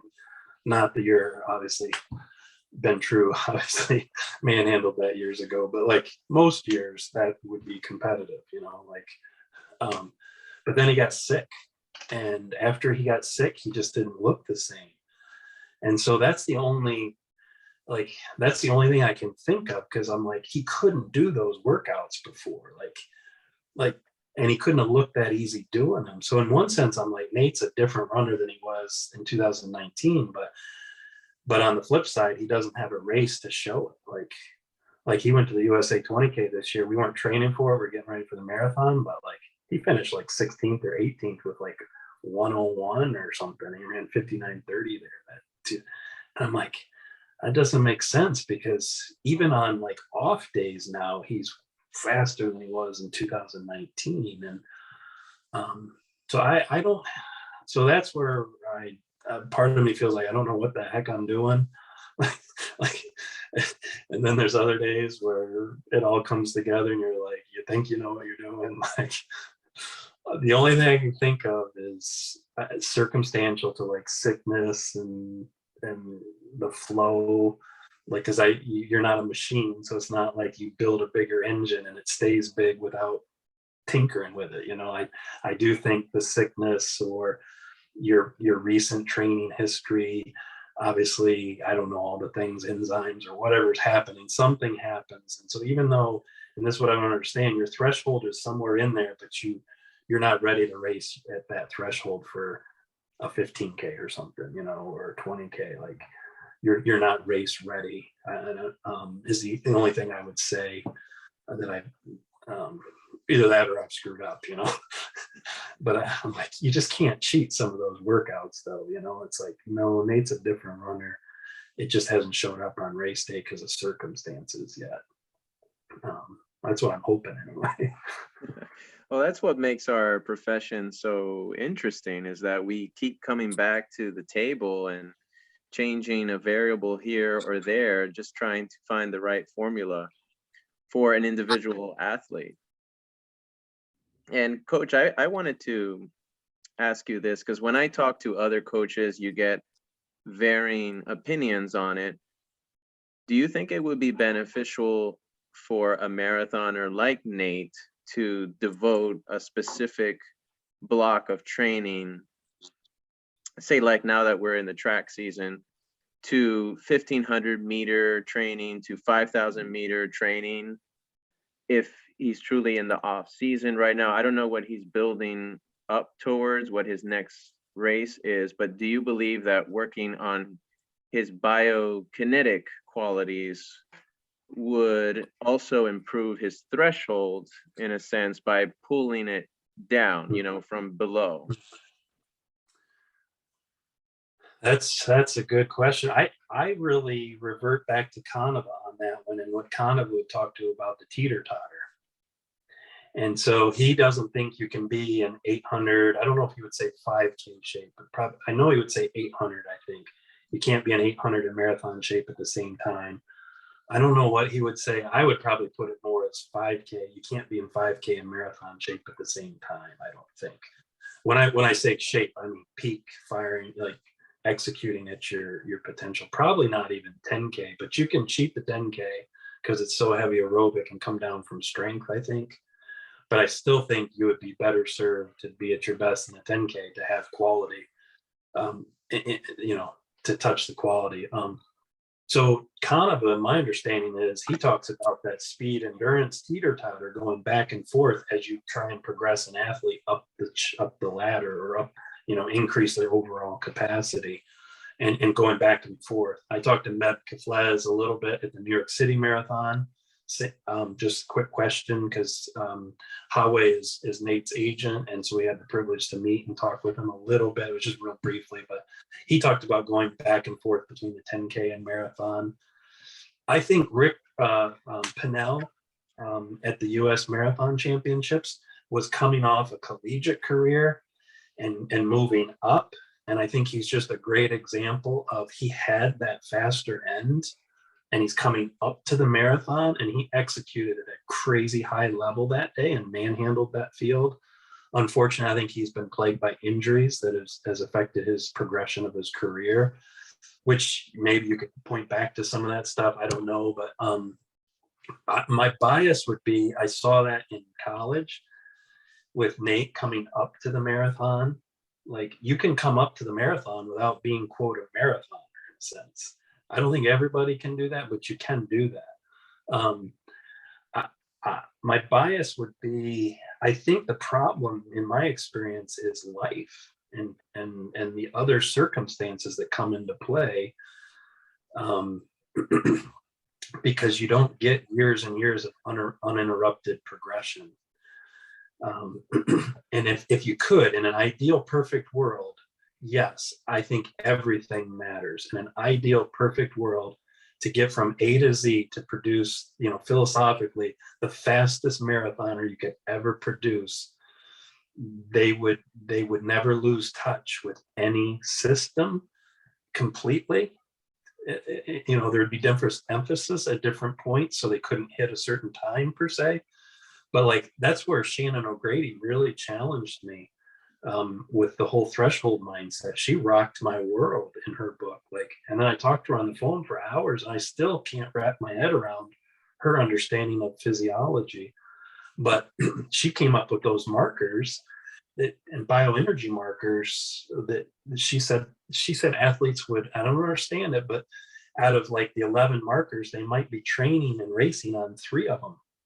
And some of them aren't even turned on. Like, I think there's something there to that. I really do. I don't understand it, but I would say that there's truth to that.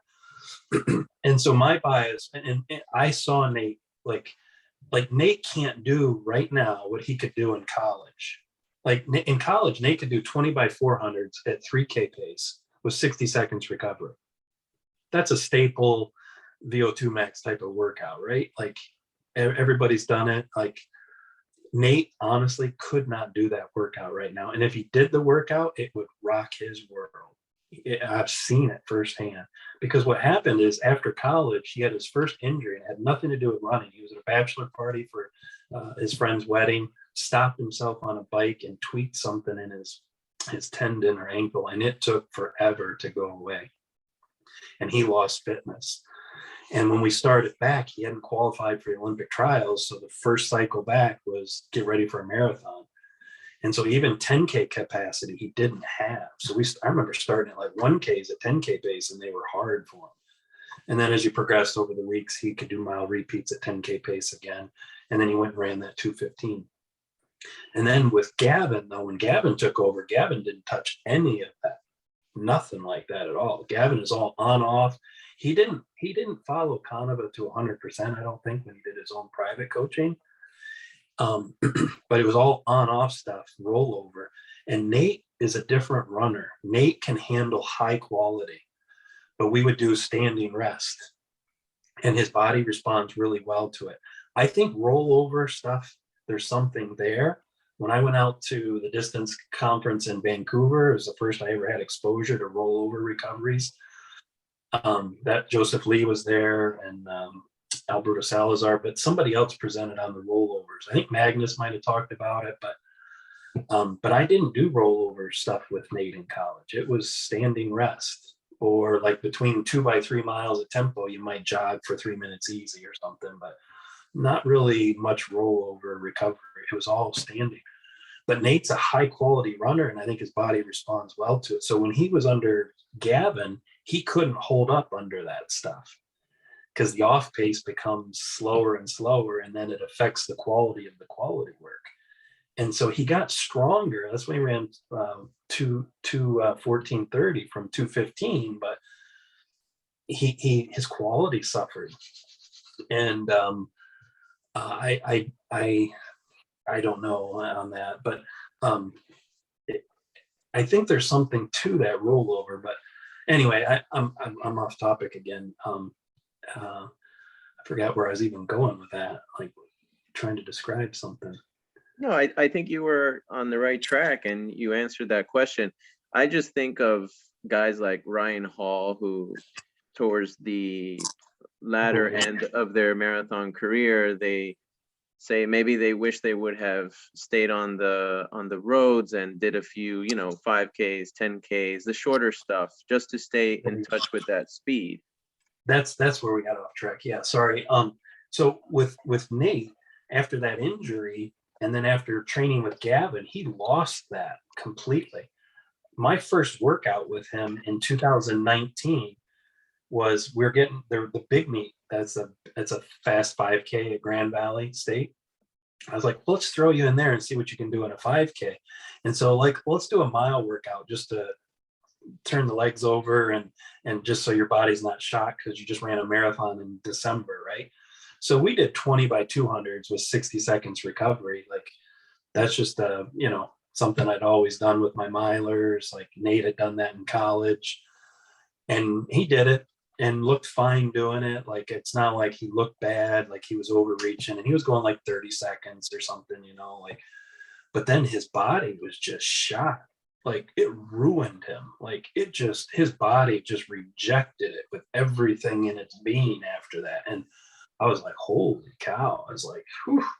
I was like, that's my fault, Nate. I'm sorry. I just assumed you could touch that and it would just sharpen you up a little bit. But then the problem is you're getting ready for the Olympic trials, or you know what I mean? And you can't do that workout to get ready for the Olympic trials because that's not getting you ready for a marathon directly. And so here we are years and years, like he still can't, like we ran into trouble the other day doing 600s because like I said, he ran an indoor 5K at like 14 or 13:59 the other day. Like, but honestly, he could run a 10K probably at 28:30 right now.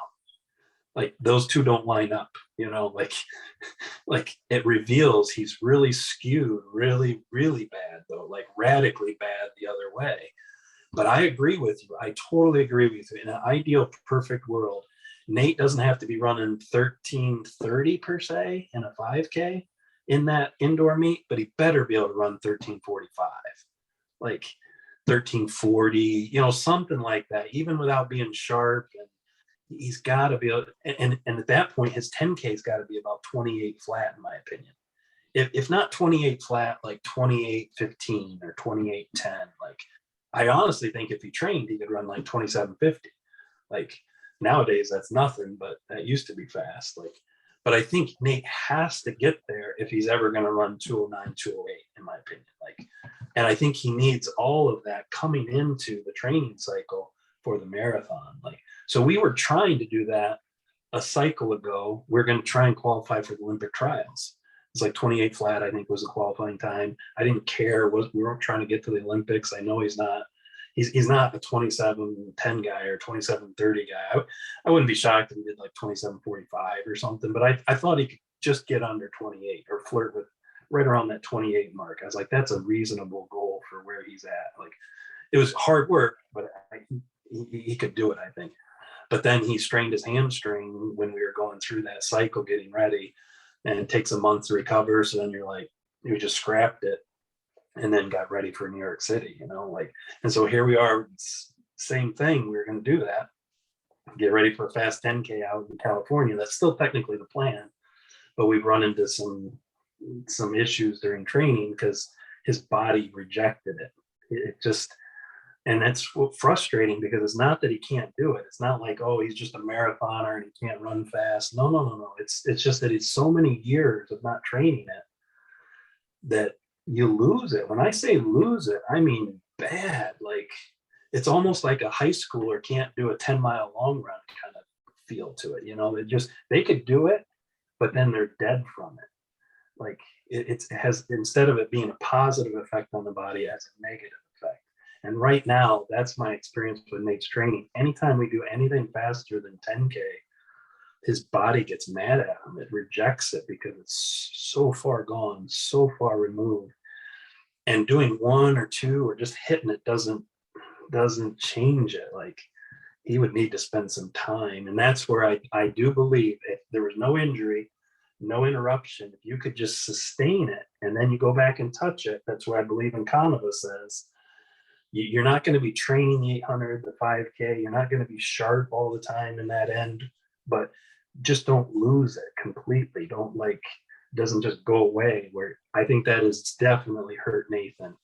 And that's where Pennell, I think, was firing on all cylinders when he brought that all the way up to the marathon. Like, and I told Nate that day, like, Nate's getting better, but he needs to be able to run 28 flat to run 208, 209. I think Nate, on a perfect, great flat course, I think Nate could flirt with breaking 209. Not 208.20, but like 208.50 or something. Like, would be, I think that would be his epitome race. Like, if it were to happen, I think he can run 209. But I do think if it's going to happen, he's got to have everything coming together for him, and he can't have imbalances like that in his progression. He can't be that out of whack. And part of what I hope jumps out to our listeners, because it's crystal clear to me, is that part of your genius, part of your wisdom here, which is great coaching, is that you have figured out what works for Nate and what doesn't. You have individualized a training approach for him. And that's got to be one of the golden rules of sure. Coaching at any level. So I appreciate you sharing that. And maybe, Coach, we can start wrapping up here with another training question, but we can take as long as we need to with this one. Could you share with us what a typical block of training might look like for Nate? And I know we keep using Nate's example, but what better way to discuss training than with a case study, right? And of course, there's a lot of detail that goes into crafting a whole cycle of training, but maybe like from a 30,000 foot view, what would a block of marathon training look like? So Canova totally affects how I approach it. I'm not claiming that I'm following it exactly the way he would. I don't claim to be an authority on him. But so the last 6 to 8 weeks is specific marathon prep. And the marathon is a beast. You're not going to do, in the 10K, you'll do 6 by a mile, 10 by a K, 5 by 2K. People do, it's just a staple type of stuff. You know, if you're going to break the 4-minute mile, you better be able to do 2 by 5 by 400s or something. You know what I mean? Like something specific, something at race pace. And obviously the shorter the recovery that you can manage, some kind of indicator that you're ready to execute in the race. So for a marathon, though, you're not going to do 26 miles worth of volume at marathon pace. That's just not, feasible on the body. And then even the size of the load, the global load, but also the length of the interval, so quarters aren't going to work for a marathon. Obviously, we know that for aerobic training, you need the bigger, bulkier loading. So for Nate at this point in his career, the biggest we've done for specific prep is 5 by 3 miles with a mile or 800 meter float, and the 800 mile, and that comes straight from Canova. Now he'll use like K distances, you know what I mean?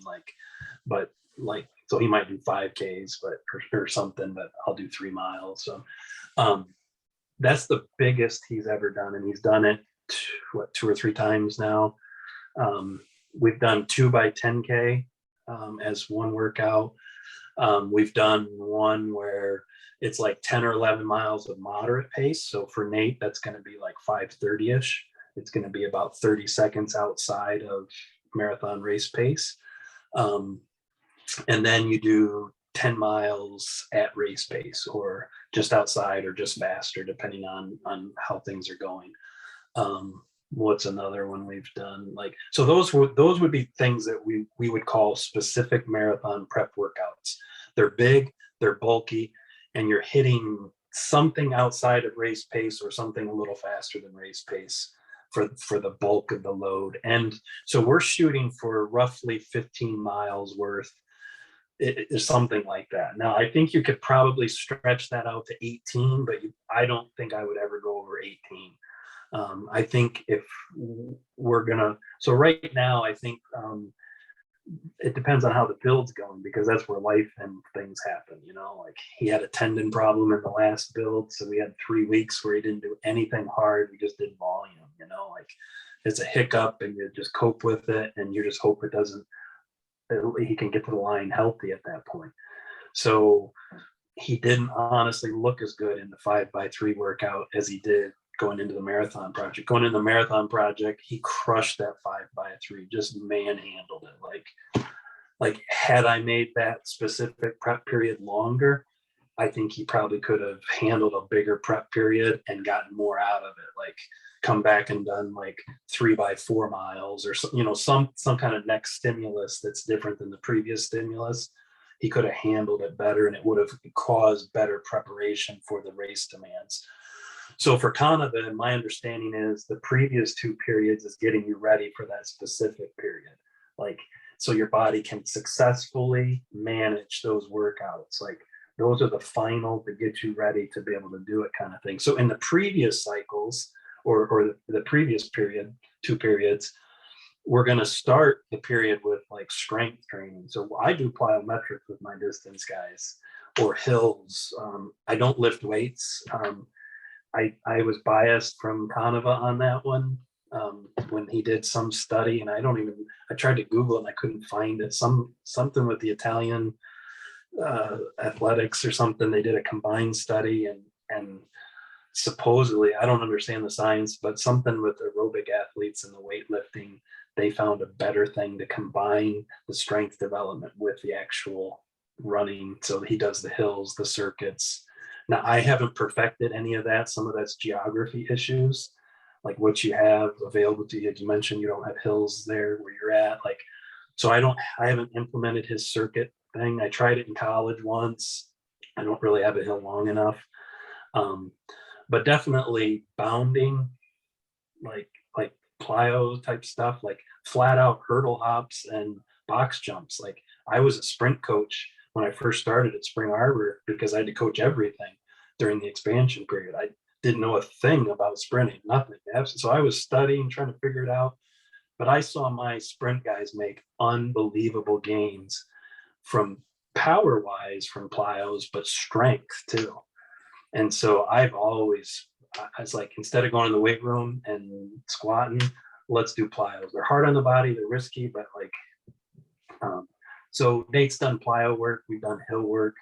There's a tempo loop that we do that's, I don't know what the elevation gain is, but you're either going up or down the whole thing for the most part. Like and we'll loop it. So it's a 6 mile loop or 7 mile loop. So he'll do his long run out there where we'll surge the hills in different sections or run the whole mile. Like it's just a strength component, like an aerobic strength kind of mixed in with strength.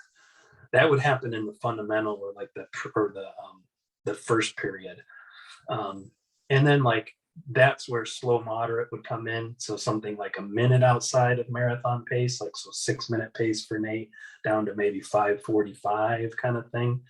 And then as that progresses, you might walk that down where you do like 4:44, like first 4 at 6 and then 4 at like 5:40 or 5:30, and you might finish at 5:15 if he's feeling good or something, like. And that's just going to continue through the cycles, that kind of walk down stuff. So we'll do a long run where you might just finish the 4 fast miles at the end. And if he's feeling good, he's closed all the way down to 4:40 before, That's not common. That's only when he's feeling really froggy and somehow the build's going really good or something.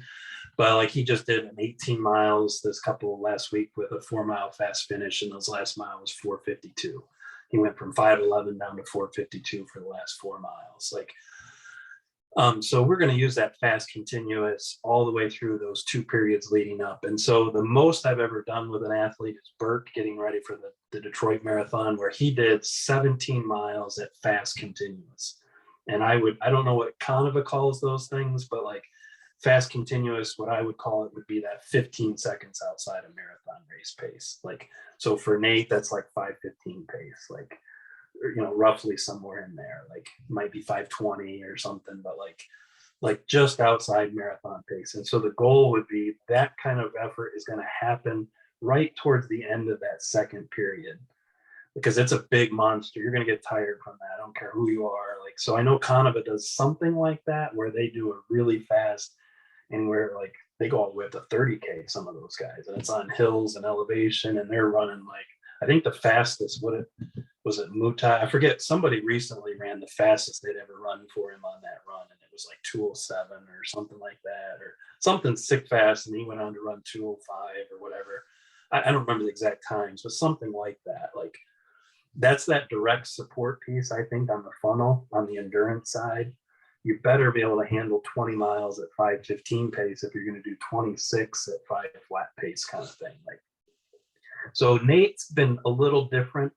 I haven't done it the same with him. I usually cut it down. So the biggest Nate's ever done is before the Olympic trials. He did 6 at right down through the moderate zone. So the first 6 were like 5:30. The next 6 were like 5:10, 5:15, and then he did 6 at like 4:55 to 5 flat. So he did 18 miles between 5:30 and 4:55. And he was a tired puppy at the end of that. Like, it stretched him. So it was a little different. It wasn't like all of it at 5:15. Some of it was slower, but then 6 of it was faster than faster than fast moderate, actually marathon pace. Then the other component, obviously the heart then. So the other thing that happens is, and for Canova early on with the aerobic power. So we'll do 5K, 10K type of workloads in that very first period. So that might be like 24 by 400s at like 10K pace, like 60 seconds recovery, 45 seconds recovery, not really taxing, not like, he's not dragging his tongue on that workout kind of thing. Or 10 by a K at 10K pace or something. So I'm not really super fancy, like some unique workout or something. It's hitting that area, that kind of zone. Or the other one we've done a lot of is 15 by a K. And we've done that 15 by a K differently, depending on where it's at and what you want from it. So there's been times like before the marathon project where we kept it at true threshold, no faster, just because the build was so short. But there's other times where he'll start out a little slower than threshold, but he's going to end at 5K pace. He might run like a 2:45 1K at the end of that, like the whole range, or like that one day where he closed at 2:38 kind of thing. Like, that was the sickest he's ever done, that 15 by K, was when he averaged 2:54, I think it was, and closed in 2:38. Like, I'd never seen him do that before. Aside from the aerobic power, then the other heart of it is that threshold stuff. And I'm going to do that in the middle period, right before the specific prep period. And we'll usually do about 10 to 11 miles, between 9 and 11 miles of volume. And I like to play with that. I like to go in and out, roll over in a sense, because I don't know if this is true or not, but I think lactate clearing might come into play possibly. I don't understand that, but so in a marathon, he'll do like a 1K at marathon pace, like 3:07 to 3:05 or a little bit faster. And then he'll drop down to threshold pace, like 2:54 to 2:57 kind of. That 2:54 is actually outside of threshold for him. Like 2:57 is probably actual threshold, but they go back and forth when they're doing a workout. And if it's going really good, he'll throw in that 2:54, but that's okay, because I want him to spike it. I want to flood the system. And then I want to come back at marathon pace and cope with it and learn to become efficient at resynthesizing. That is my understanding. Like, that's why I right or wrong, that's what we're doing. So we're doing 4K of on, off, and then a 1K float. So he's done that workout probably 3 or 4 times.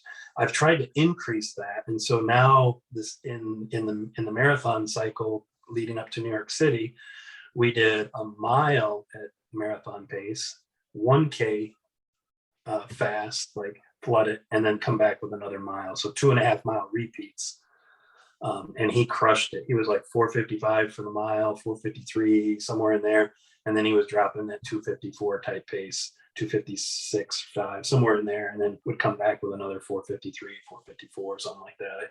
I posted on Instagram, but it was a really good workout, something like that. So we've done it a multiple different ways. It might be like 4 miles at marathon pace, so 453, 454 average. That's a little faster than marathon pace, obviously. I think for him, it's getting close to marathon pace though. And then we would do like maybe 1Ks at threshold, and then just finish with another 4 miles. So that's not the on-off, but it's mixing and matching kind of thing. Like, so that would happen in the middle, right before we go into those specific prep workouts. Like, and that's, obviously besides that. So the long run, I flip flop. He might do a long run that's just purely for length, like not worried about speed. So that might happen on the tempo loops. So you add the strength aerobic resistance component to it, or you drop down and it's like 6-minute pace or 5:30 pace. So there's a little bit of quality in it, but minimal quality, more about the length. The other type of long run would be a little bit shorter. So you're not going to do 22 miles of that high intensity stuff. That 6-6-6 he did plus warm up and cool down, that was a marathon specific more. That's not going to be something he does every week kind of thing, because he would just get too tired from it. So the more quality ones might be more like 16 miles, but a big chunk of it's at high quality, moderate pace, not. Or when we get closer to the specific prep, he might do 18 miles with like 2, 2, and 2 with like a mile float in between those, with the 2 being at marathon pace. So he's only getting like 6 miles of marathon pace work in there, but it happens inside the long run. So that's the introductory period, like as you're getting into that specific prep period, like that you're just getting ready to be able to manage and do that better kind of thing. So I'm not super smart. I'm not like, and it's not something I've created. I've borrowed everything I've got as a coach from somebody else or somewhere. I haven't created anything so. I think again, Nate's just super talented. Now don't get me wrong. I think if other people do those similar types of things, they're going to get better. I think what you said earlier is absolutely true. I think the biggest advantage of a coach, besides their knowledge of X's and O's, I think the biggest value of a coach is understanding where an athlete's at and what they might need. Like in terms of how do you structure it? Like what might be a better approach? Like what would we do this cycle and the next cycle? Like that, I think could be very helpful, because if you just repeat some marathon program, you may or may not get the results you want from it, because it's going to have a different effect even on your own body, pending where you're at for whatever circumstance. So I think that probably, and it's not because you're super smart as a coach, it's just you have some framework, and they might just want to race or run a fast half, and they don't have a perspective of, well, I think it might be better for you to do this and then do this and then let's run a half, or something, like that I do think is a benefit, so you might be able to give that to somebody. But X's and O's, I'm just stealing from Renato, somebody else. Like you can see those type of workouts online everywhere, like that's where I've got them from. Like I think, like, or something like it, and then you play it with a little bit, but so anyway. Well, Coach, I appreciate the humility. Again, that has to be, though, one of the best presentations on marathon prep that I've had in 40 episodes of this podcast, and just the depth that you're going into. I hope people will listen to all 2 hours of this. And I do have some follow-up questions, if that's okay. So what would Nate's longest run be, like from a duration standpoint? So the longest ever done is 23 miles, and I want to say it was 2 hours. It was all at moderate pace on the tempo loop. So for most of it, we got off of it because he was getting a little tired. So I think it was an average of like right around 6 flat pace. or something. I'd have to go back and look. It was in the trials build. So Nate's, I wouldn't hold Nate's program up as the epitome of what I would believe. It's more of circumstantial to the dynamics there. So Nate's volume is extremely low, lower than it was in college. In college, before his senior year, which was his 5th year, in the summer, he probably hit 3 miles at 100 miles a week. So he's got 90s before it. He's got 90s coming off of that, like, because you would go up for 2 weeks and then go down for a week and then go up. And so, between 90 and 100, I don't know. He had at least 3, if not 4 weeks at 100, and at least, what would that be? I don't know, 6 or 8 weeks in the 90s kind of thing.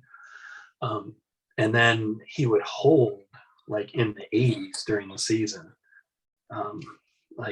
and still be able to keep up with the intensity and stuff. And obviously that would fluctuate depending on the week as well. But we weren't doing 100 miles a week in season kind of thing.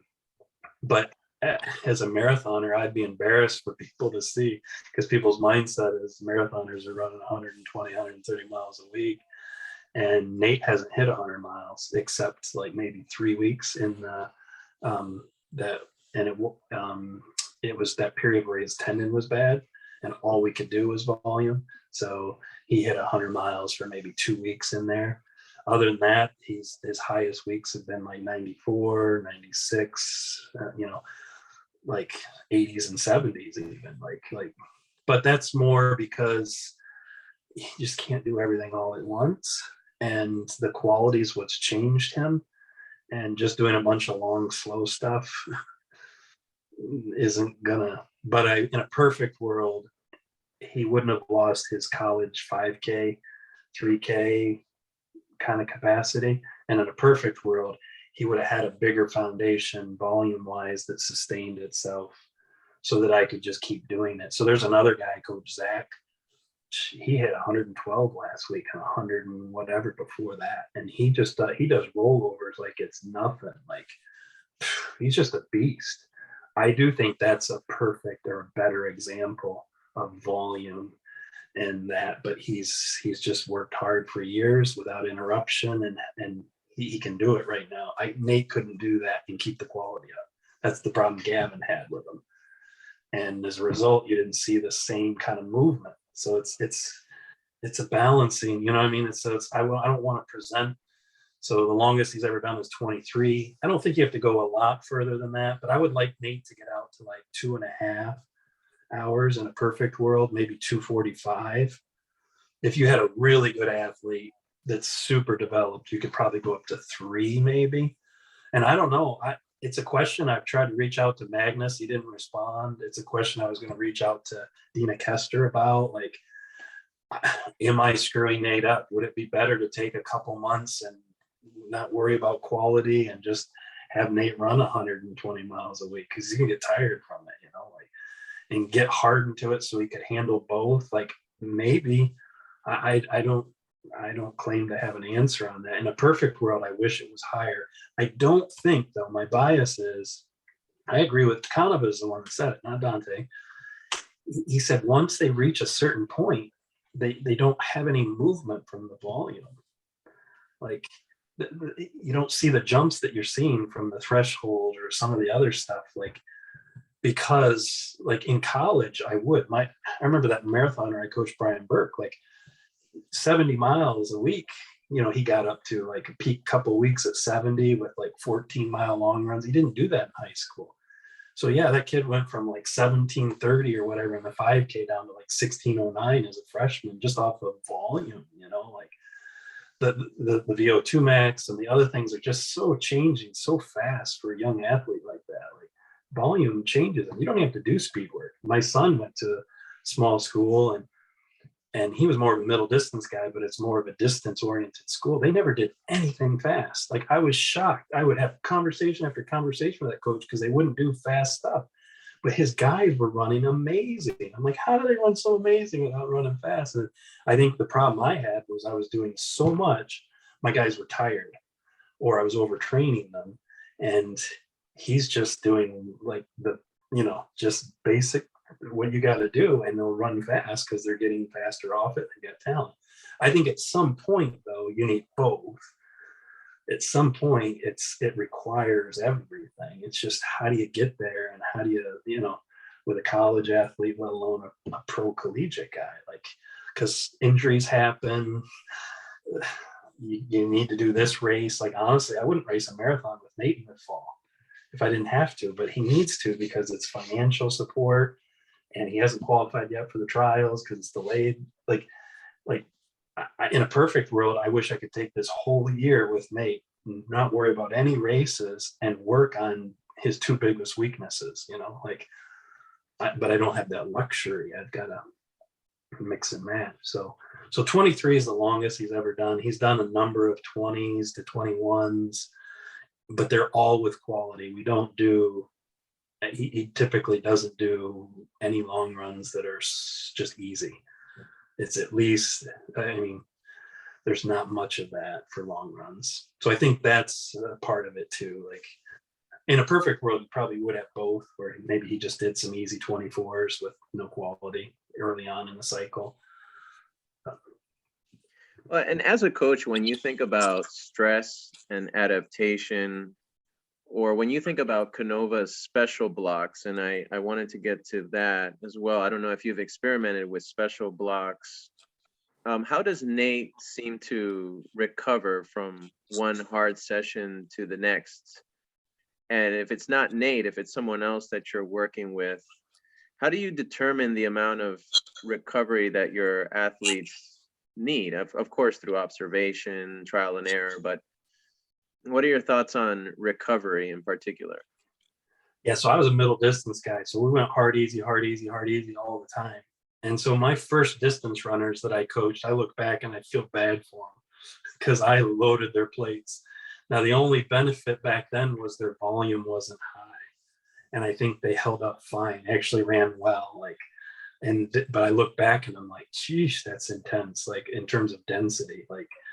So when I got to Spring Arbor and started coaching, I switched to a 2-day recovery period for my distance runners. So that was pretty staple, like every 2 days. But you're still working off a 7-day cycle. At least I was in college. And they're trying to get a long run in on the weekend.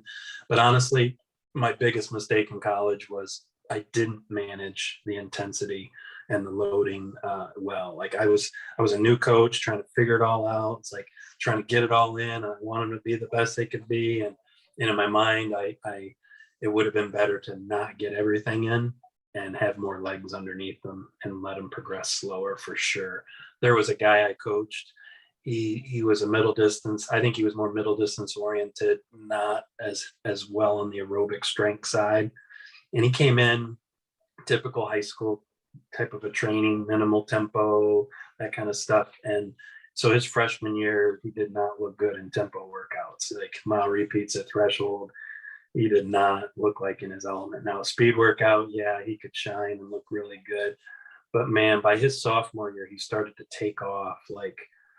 And I watched that guy run a steeplechase. It was a 2K steeple at Toledo with the University of Michigan, or not University of Michigan, Eastern Michigan guys. And both those guys had run like right around 9 flat, and the other guy was like 8:55, which is a pretty solid time. I mean, for college guys, like obviously that's a D1 school, they weren't like, dominating the D1 world, but that's a solid time. And he walked away from those guys in the last 600 meters, or I don't know what, and he just walked away from them. They could not hang with him. It was only a 2K steeple. And I think they did run like 6 flat or 6:04, right around 9 flat type of a pace. And I was just like, he was starting to come into his own, like that's a sophomore year. But by the time we got to nationals, he bonked at nationals, and it was not his fault. It wasn't mental. It wasn't anxiety. His body was done dealing, and he never recovered. He never came back. I mean, I'm sure it was adrenal. I've heard the Houston coach. Who was the Houston coach? Was that Magnus? Yeah. Yeah, like I heard some podcast on that. I couldn't find a lot of information on it, but because you send them to a doctor and they're normal, they're healthy for a healthy person's sake, you know what I mean? But he, other guys, when I ran into overtraining with them, their elevated heart rates, you know, but it would come back down. Once we started to learn that stuff and monitor it, you just go easy for a couple of weeks, or if it was real severe, you take a week off, and it would come back, and they would come back and they'd execute again. You know, it was like you just needed to freshen back up, and the body would heal or whatever. But this guy never came back the next 2 years. Like, even though he took like a whole summer off, or I don't remember the details now, how much time we gave, but he never came back. He was never the same runner. And I look at that and I'm like, man, had I not overtrained that guy, what would he have done his senior year? That guy would have run sub 850, I'm sure, or flirt. I mean, and that's for NAI, small NAI school, that would be national champion, and that would be competitive with even other levels of running, you know, like, because he just, yeah. So the point is, like, managing that intensity, I think has to do with the age of the athlete and what they can handle. And it has to do with, obviously, their training age, but also what their previous training. Like, so not every high schooler is trained the same. Like, and so it had a high schooler. This is what I really believe. Like, high schoolers, coaches, when they get a true talent, my frustration is distance running in the US is undercut by the high school system. If the high school coach could take a guy that's truly talented, or a lady or female that's showing a lot of capacity, and not run them through the ringer and race them the way they race them and stuff, and let them develop and start giving him the building blocks, they may not actually produce some of the times they produce at the high school level. Like, because you still have to do some of the things to get ready for that stuff.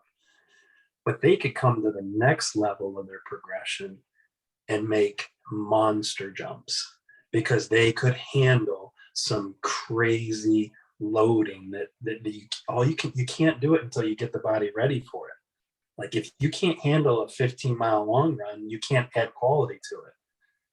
So if they could come out of high school like 60-mile week average, 70-mile week average, well, you could do something different in college. If you started, you know what I mean? Like, you could build it over a long career. That's where I think Rupp and Salazar had a great scenario where you could build through the whole time. And I think that would be the ideal, perfect, or a better connection between the high school collegiate system. But then even the collegiate system, there's a lot of coaches that get frustrated to do indoor and outdoor nationals, you know, and stuff. Like, same thing. If you could progress an athlete through their collegiate career without running them through the ringer just because you need to get a championship or something from them, they would be better set up at the next level for their progression. And I think that's more coaching, thinking about A to Z, versus trying to argue how do you run fast in college and how do you run fast in high school and how do you run. It's like, how do you really develop the body over a period of time? And that's where I think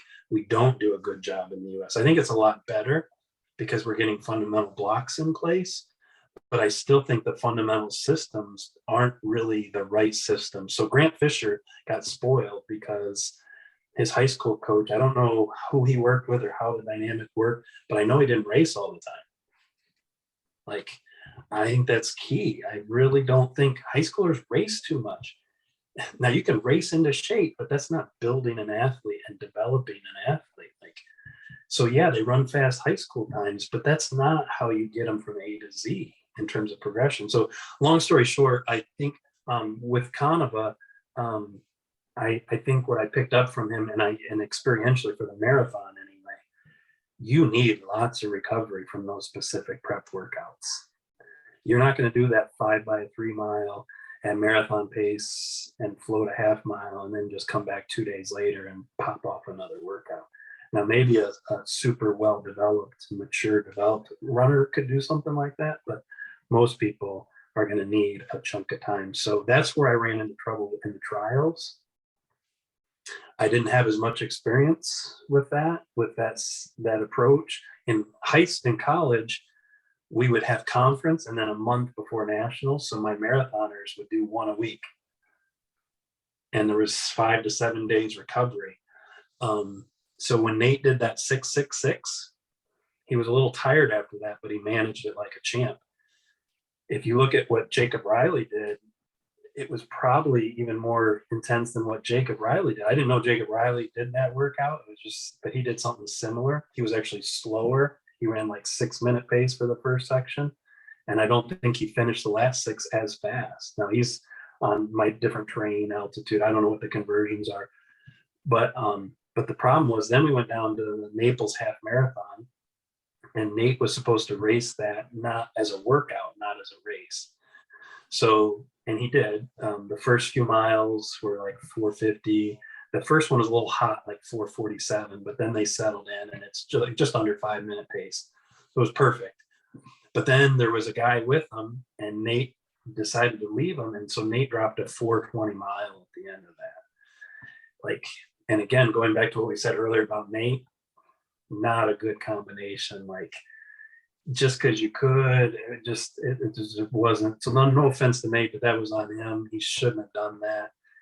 But the problem is he only had 4 days to recover from that 666. So that's my fault. I should have given him longer after that workout before the Naples half. And then the problem was we had already booked our tickets to go down to Atlanta to run on the course. And he was already showing a little bit of fatigue. So the next workout was supposed to be that 5x3 mile. I cut it short, and we only did 4x3 because he could have done it, but he was working. And you don't want to be working on the third set of that, because if it was a real marathon, you'd have way more to go. You know, I was like, that's not good. I was like, ooh, that's not good at all. Even though he had 5 or 6 days from the Naples, it was just the combination of everything was too intense, too much. I'm like, crap, what do we do? I went back and forth, just like before we went to the USA 20K championships. I was like, we already booked the tickets. I was all on me funding that, like, and people giving him gifts. He wasn't sponsored, you know, like, but it was already booked. So like, screw it, let's go. So even the day before the workout, I was like, Nate, what do you think? Should we do it still? So on the workout we had scheduled was the first loop. I think it ended up being like 10 miles or something.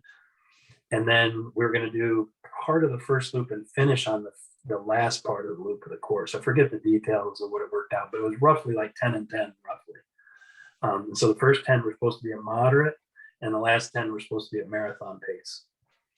And Nate was kind of like, well, we've already, you know, we're here, we might as well do it. And he was feeling okay the day before in his run. I'm like, okay. So we made the decision, right or wrong. It's like, let's go do the workout. And we got in the first 10 miles, and I just wasn't playing well. It's Atlanta downtown. And so navigating traffic was just a nightmare. Cross streets, I'm trying to scooter next to him, and he's having to stop and get around traffic. But he's dropping like 5:37s, just cruising, like, and looking good. So I'm in my mind, I'm like, sweet, let's roll with it. Like, this is all, he looked fine. Like, he was effortlessly just in and out of traffic, dropping, you know, moderate, easy. I mean, moderate's hard, but not like, you know. And then we get to the race pace part, and oh my goodness, by I don't know what mile it was, it's like he's working now. And then it got really bad because the last part has some of these big hills in it, and I'm like, ooh, he looks like he's racing. You know, when somebody looks tired in a race, I'm like, oh no, that is not what we want. And he's running like 5:20 pace at that point. Like, there's like 5:10s and 5:11s. Like, it's a hilly course, you know, it was brutal. But it just was not Nate. I've seen him enough. I was like, he overworked in that workout. And sure enough, the combination of that whole period put him under. It just put him under. I'm like, and in my mind, we were just getting going. We still had a month to go. And so I backed off for 2 weeks. And for 2 weeks, he did no workouts. He did only easy running. And the prescription was, don't make your body do anything it doesn't want to do. If it only wants to run 10 miles, you run 10 miles that day. I don't care. You just don't force the body to do anything it doesn't want to do. Let the body tell you what it wants to do. And after 2 weeks, he did a long run with another guy that was part of the Great Lakes Running Club, Mitch. He ran like 2:17 in the marathon. And he went 6-minute pace for like 18 or 16 miles and felt good. I'm like, sweet. But we were still careful. So we did that on-off workout. the 1K on, 1K off for 4K, and then a float. And he murdered it. I was like having to tell him to slow down. Like, I'm like, this is sweet. You know, week out, 2 weeks. I think at that point we're 2 weeks out from the marathon. I'm like, he's over the fatigue. He's in great shape. We are golden. Like, I thought we were okay. I thought we escaped the fire. But then the race, like he just blew up. And then when you look back, they were hauling in the beginning. And it's 50 or 30 guys, I don't know, it's a pack of guys, and they're all legit. So you're going for the top three, you know, so you got to stick your nose in it and go.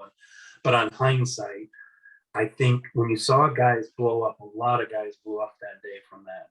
And if they didn't blow up, they slowed down. And some blew up really bad, some stepped off, and some hung on. So like the 15th position, 14th place, those guys hung on. But if you look at their splits, they die in the last few miles, you know, like they were slowing down hard. And then the top guys didn't slow down. Jacob Riley crushed that thing, you know, like he didn't slow down. Like, so I think if we had done better managing Nate's recovery, I think he would have been in that top 15 position. Like he was still going to blow up probably because that pace is too fast for Nate. He's not a 249, 248, you know what I mean? And even back then he wasn't where he is today. Like that was way too fast on a hilly, windy day. Like he was going to overreach and he was going to pay for it at the end of the marathon. It's just that he could have held on and fought through it like the other guys did without blowing up like he did. Like, so the blow up was totally my fault. It was all on me. Like I screwed up, and I confess. Like I feel bad about it because, you know, I don't think he was going to get top three that day.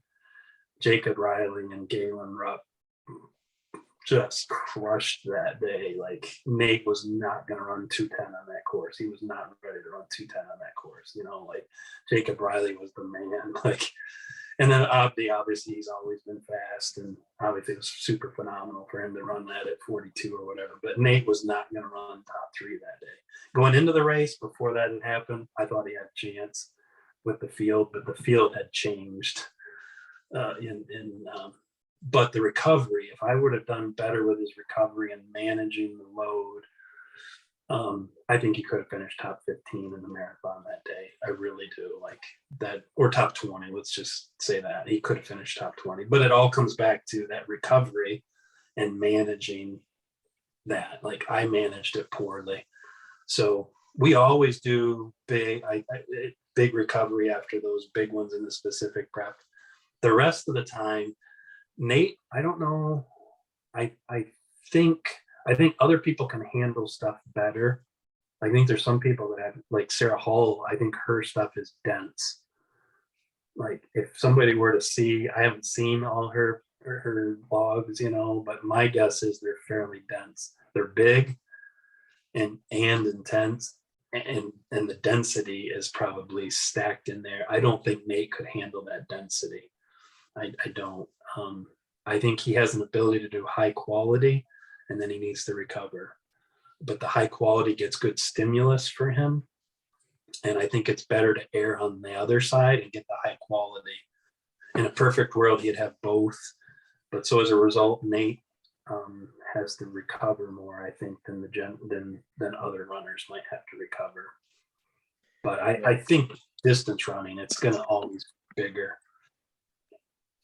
bigger recovery than, you know, I don't know. That's just my own experience. Because there's another guy that I'm coaching, like that one guy said, Zach, he ran like 112 miles last week, like, and crushed 2 monster workouts, you know, like manhandled him. Like he's doing fine. Like I'm a little nervous. Like, how you feeling? You know, I'm not there to gauge your intensity. Like, but I've seen him overreach too, and not execute as a result of it. So even him, I think you have to be careful. You have to have a respect for those bigger workouts, in my opinion. I think if you're doing 10 miles of threshold, like when V Hill said that, he was very clear. Dina Castor did not do 10 miles like that when she was coming out of college, because it's not a matter of doing it once. It's about, it's like you could do a 100-mile week, yeah, but you're going to be toast if you don't build up to it. And, you know, yeah, you could go out and do a 10 mile at threshold, but then you're going to be rocked because you actually raced, like when he said she did 10 miles at threshold, I think that has to do with more with practice and training. She did 10 miles. Yeah, yeah. Talk about So a general principle of training: don't race your workouts. And thank you for sharing that experience you had with the trials build up. And gosh, that's every coach's worst nightmare, isn't it? To overcook one of your athletes leading to that peak or goal race. So coach, I want to finish with this last question. One of my basic teaching points when working with club runners is to emphasize the importance of listening to your body, which we were just talking about, but also in the context of running by feel. Go back 40 years or so, and you didn't have your Garmin telling you exactly how fast you were running. So do you make a point at some point in the training, and I'm thinking of Canova and what he calls internal load, do you make a point of having your runners just leave the watch at home on occasion and just strictly run by feel, effort-based running? And if so, how do you teach that to someone who might be a beginner? Yeah, I probably haven't done as well with that. I do think Conover's situation is a little bit more extreme with the terrain and the altitude, though. In terms of boy, I wouldn't even begin to know how to convert that stuff, but I know people can. I'm not a super smart guy, like detailed. Like I'd rather have somebody else do the math for me. I understand the concept, but like crunching the numbers, my son's a math guy, so I'll be like, yeah, do this math for me, But I think, I think that's a tough one. Like college guys, they just want to run, they want to run with everybody else. You'll get people like, I want to go to that school because Nate's there. If I train with him, I'll be better, which is not true. Although I would be curious to know. I only see Instagram. I've never been to the Bowerman Track Club. I've never been to all these fancy, high-powered club teams, but you see them working out together all the time. And I'm like, they're all at different levels. So how are they, I'd be curious to know how they're doing that. Like, cause I know they're running within themselves, but maybe I do think with Canova, the one thing that's more freeing, he's not training threshold per se. You know what I mean? I think that's where it's a little different, but like you'll get Ingram, with Ingebrigtsen, I can't pronounce his name, really fast. Yeah, the Norwegian. Like they're a little bit more specific, like blood lactate testing and making sure it's 2 millimole or 3 or whatever. Like, and then so they are kind of sticking by the science in a sense. Like I don't think Canova is aware of the science. But he's training to run that race, that time. Like so he goes by percentages of that goal pace. And so I think there's a lot more freedom to run within you still have to run within yourself, because they'll talk about guys, because there's just these big groups, I guess, in Kenya, they'll show up and all these people will run them and they'll take off, they can run with them, but I think anybody that's a mature runner has some sense of that, like they know. So like I do think as a coach, that's one of the biggest things. And I'm not saying I know how to do it, but I trying to hold them back. So Seabiscuit is a great movie, I think. Great horse, super talented jockey, and they just flub it up in the beginning. They just aren't winning. And they got to learn how to harness that and put some things into practice. And I do think that's a key part, as much as the X's and O's for an athlete, is to find that. And unfortunately, as a coach, I've messed up with it too. I've erred on the side of pushing the envelope too much in my career. No offense, but I wasn't recruiting the top end talent when I was at Spring Arbor, right? So, but I want to try and compete.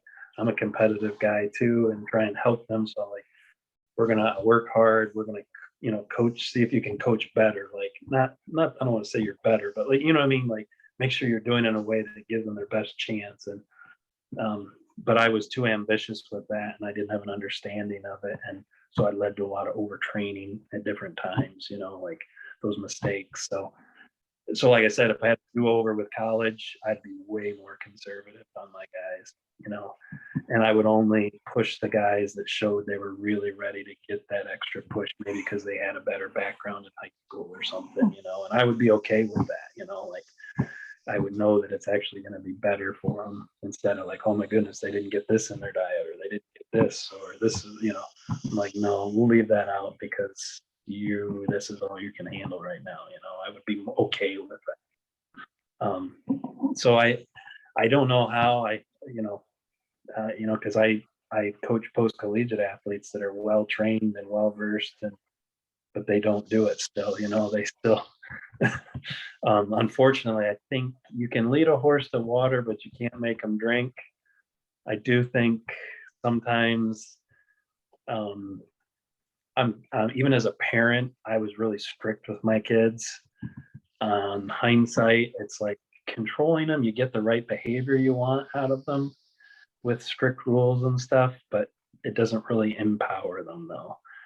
And so probably as I get older, I would be much more comfortable with runners making mistakes and letting them do things and letting them learn and try and figure it out. Like, go bonk, and then I'll talk to you after you bonk, instead of trying to give them a 2-hour lecture before they bonk, tell them not to do it and try and get them to stop to do it. It's like, just let them bonk, and then when they're bonked and they're down low, talk to them like, hey, what do you think worked? What do you think didn't work for you? This is what I would suggest. They might be ready to hear it, ready to learn, and then it's over. Like, there's no more convincing. There's no more, it's like, I'm ready, but unfortunately for some athletes, that might not be one race that they bonk. It, like Cassie is one of the females in the group, and she ran with the guys all the time because she's thinking fast, right? She was like 16:28 in college for D3. Like, even for other levels, that's, back, like, I know there's girls around 15s and stuff now, but like guys, at our level at NEI and D3, like, there's guys that can't run what she was running, so she was always running with guys, but she was always she was training too hard on everything. And it took her, now she doesn't do that. Now she's pretty controlled and comfortable. But on the flip side, her moderate pace is super developed as a result. Like kind of a moderate pace for her is nothing. Like, for her to run 6:20 pace, 6:30 pace, like when her marathon's probably like 5:50, it's like, that's nothing. She used to do them all like that. So in one sense, it really helped her. So like, she's young, so she's got, bright future ahead of her. Like, but moderate isn't her weakness. Like, she's already spent a lot of time developing it. So yeah, I don't have an answer for you or a solution or a, some inside trick. I don't know. You just try to earn their trust and try and give them guidelines. I do think, like in college, I tried to give them guidelines, pace zones, like, and with guys, I was like, you can run faster than threshold. That's not impossible. You can cheat threshold, but you got to run. And so I think once you develop a culture in place with your seniors, or, then you can rein in a freshman, like, don't try and run with Nate, or don't try and run with that next group. Stay in your group, so I have success with that when you develop a culture and guys buy in, so, and my guys now, they're old enough that they're all coachable. Like Zach, that, he stays within himself. He executes his workouts as you tell him, like, same thing with Ben and even Cassie now. Like, Cassie was a little harder because she wanted to go fast all the time, but I think she's really starting to come into her own with understanding, on her own, not somebody telling her, but on her own, like, and doesn't do it, I think when it comes to effort-based running, you can give your runners certain cues, like, this is what your breathing should be like when you're in this zone, or the talk test. But ultimately, these are lessons that they have to learn on their own. And like you said, learn by making mistakes.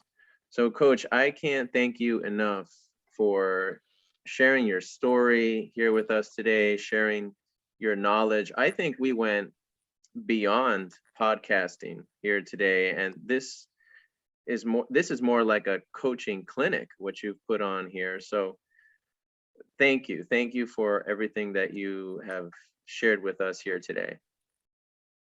Well, thanks for having me. Fun to talk shop.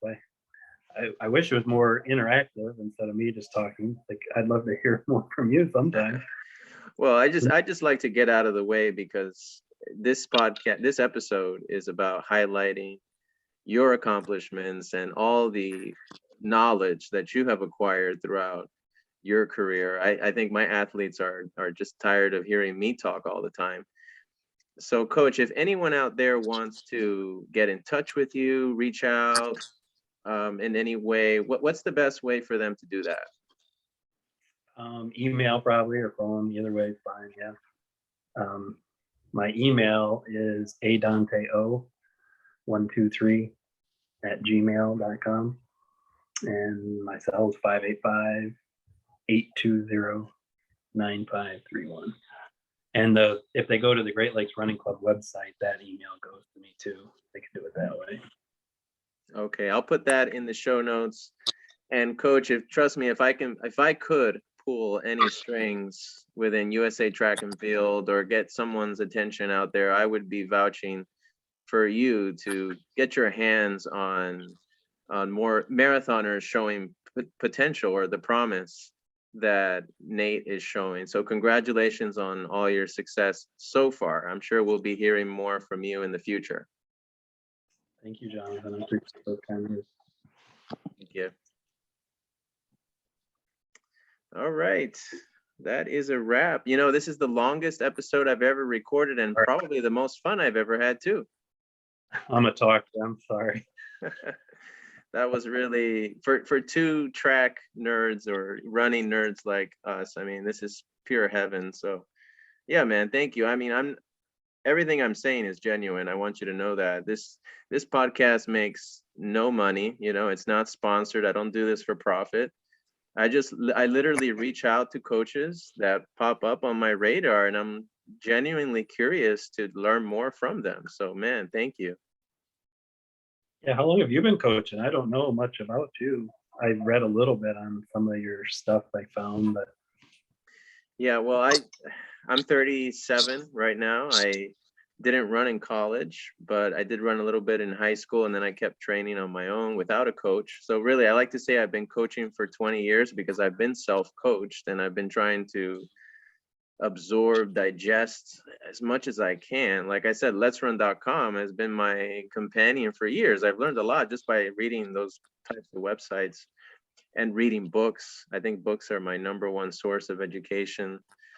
But you know, 5 years ago, I became a PE coach. So that was like my introduction to coaching at the elementary school level. And then I realized, I kind of like working with people. I like the voice that coaching has given me. And so I transferred that to working with adult runners, you know, people who are trying to break 30 minutes in the 5K. And so I do that part-time because, as you can imagine, being a PE coach, being on your feet all day under the sun, it's exhausting. So I get home and I'm finished. But on my spare time, like early in the mornings before work or on the weekends, I can focus on writing workouts for my recreational runners. And it's right now I'm only coaching 3 people. But what I would like to do is eventually, like you were trying to do with the Great Lakes Running Club, is somehow get my name out there so that people will find me, and I can hone my skills, because I have all this knowledge, but I don't have the people to help or to work with. And maybe that's a good thing, because I'm spending all this time in mastering the craft before I use guinea pigs to test it out. there's truth to that. So much to that. Like I yeah, like all that book knowledge or the clinics and stuff, like I would hear, I can still hear some of those coaches at the clinic say stuff about overtraining, but I didn't have an understanding to apply it though. Like I could hear what they were saying, but now it's like after screwing up, it's like, oh, that's what they meant. Like you need to finish that interval and feel like you can do another one, or there's different comments they would say, and now it's like, yeah, okay. But like without the guinea pig experience though, like I don't you can't really coach that, you know what I mean? Like the principle you can coach, but the going through it, like, yeah, like there's truth. I told that to, I'm sorry, I'm talking again, but your comment there, just that's what I used to tell my college guys. They're just a bunch of guinea pigs. Like Yeah.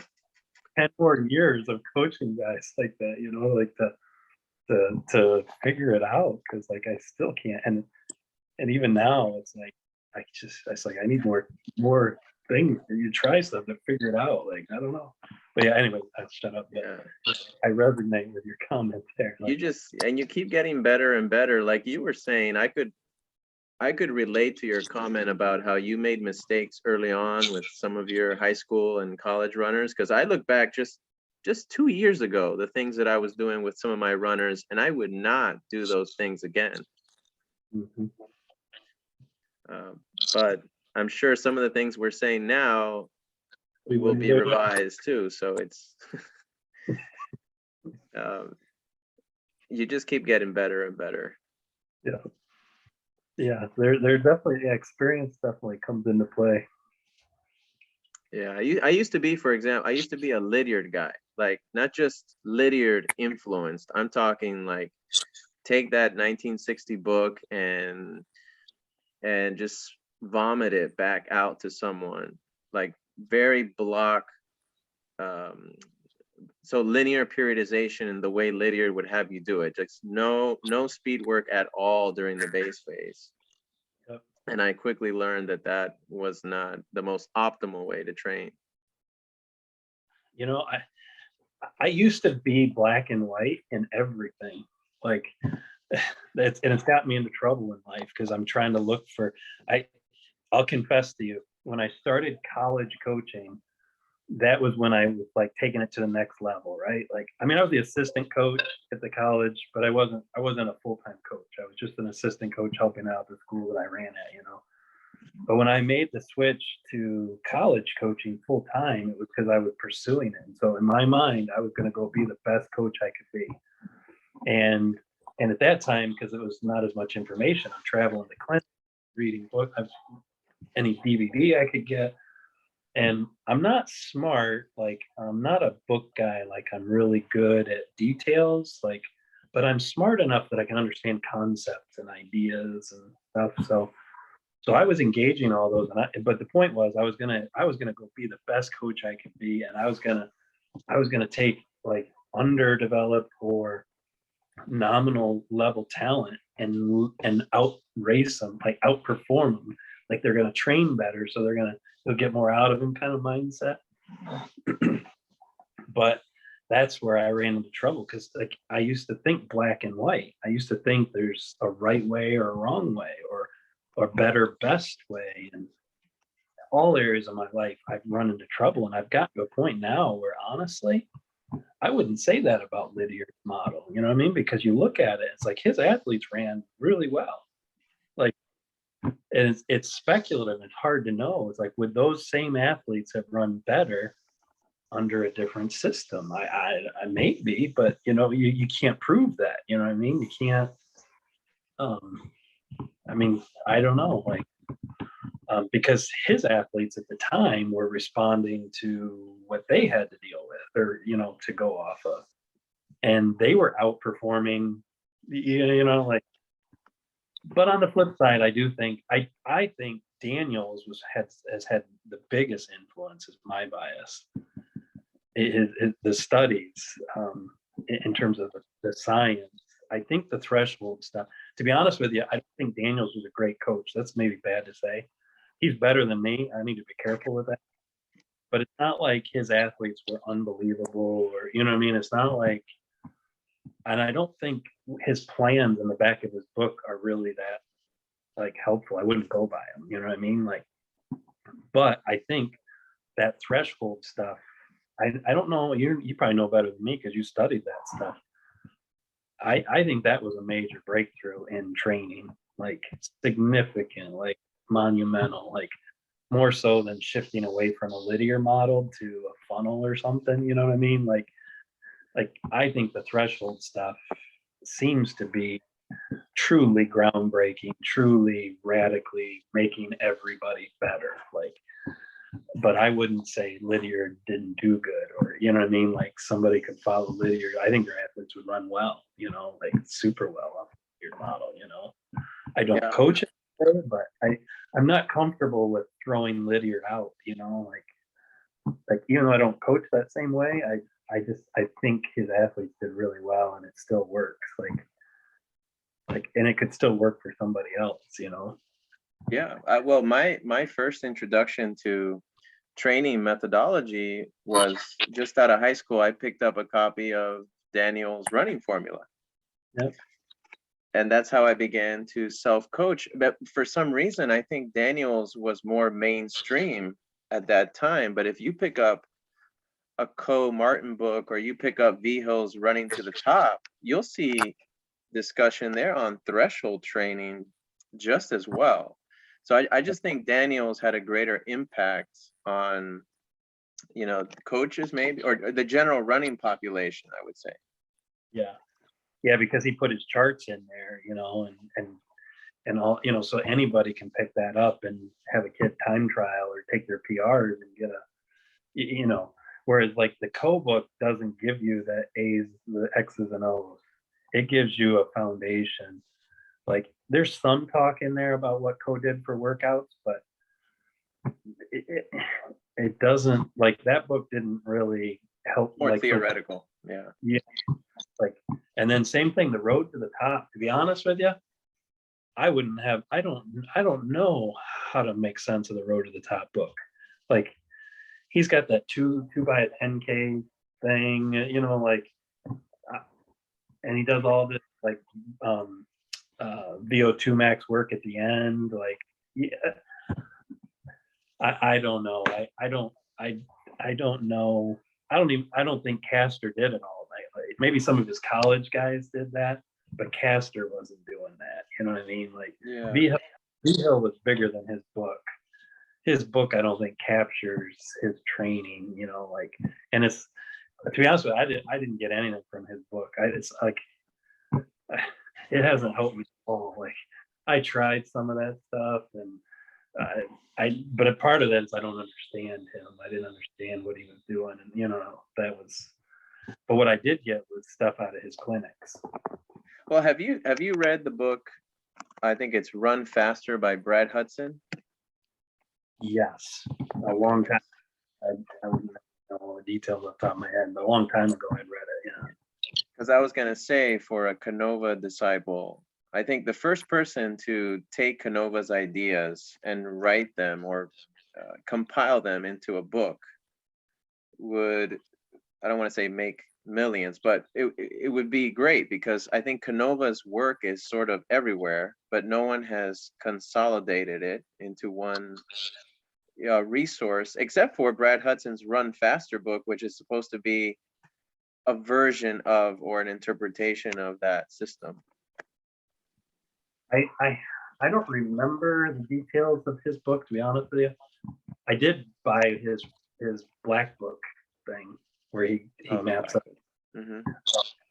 But I've seen, like, when you see his stuff on Instagram, you can see it's totally kind of his approach, like the special period, the fundamental period, you know, like specific period. Like he'll take screenshots of his program that he's handwritten out for somebody, you know, like, so you can see it in there for sure. But yeah, I'd honestly have to revisit the book because it was so long ago.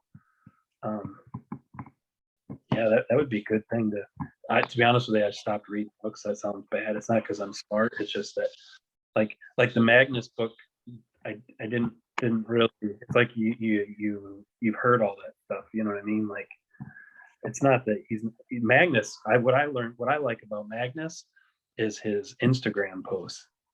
Mm-hmm. They're rich, they're deep, Yep. they're Like, there's no way. He's a way better coach than me, but his book was just about the science. You know what I mean? It's just the normal. Like, there Do you wasn't any. listen to his podcast? He's got one called On Coaching. No, you mentioned that in the podcast as a resource, and I don't. I was intrigued by it though. Was it On Coaching? Yeah, I don't know if you're a big podcast listener, but you should subscribe or follow.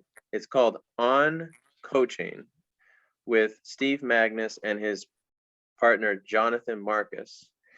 And then if you go to their website, which I think is High Performance West, there you're going to find what they call the Scholar Program. And they've been advertising this heavily, but it's truly a good investment. I forget how much money it is to become an annual subscriber, but anyhow, you get access to Canova training materials.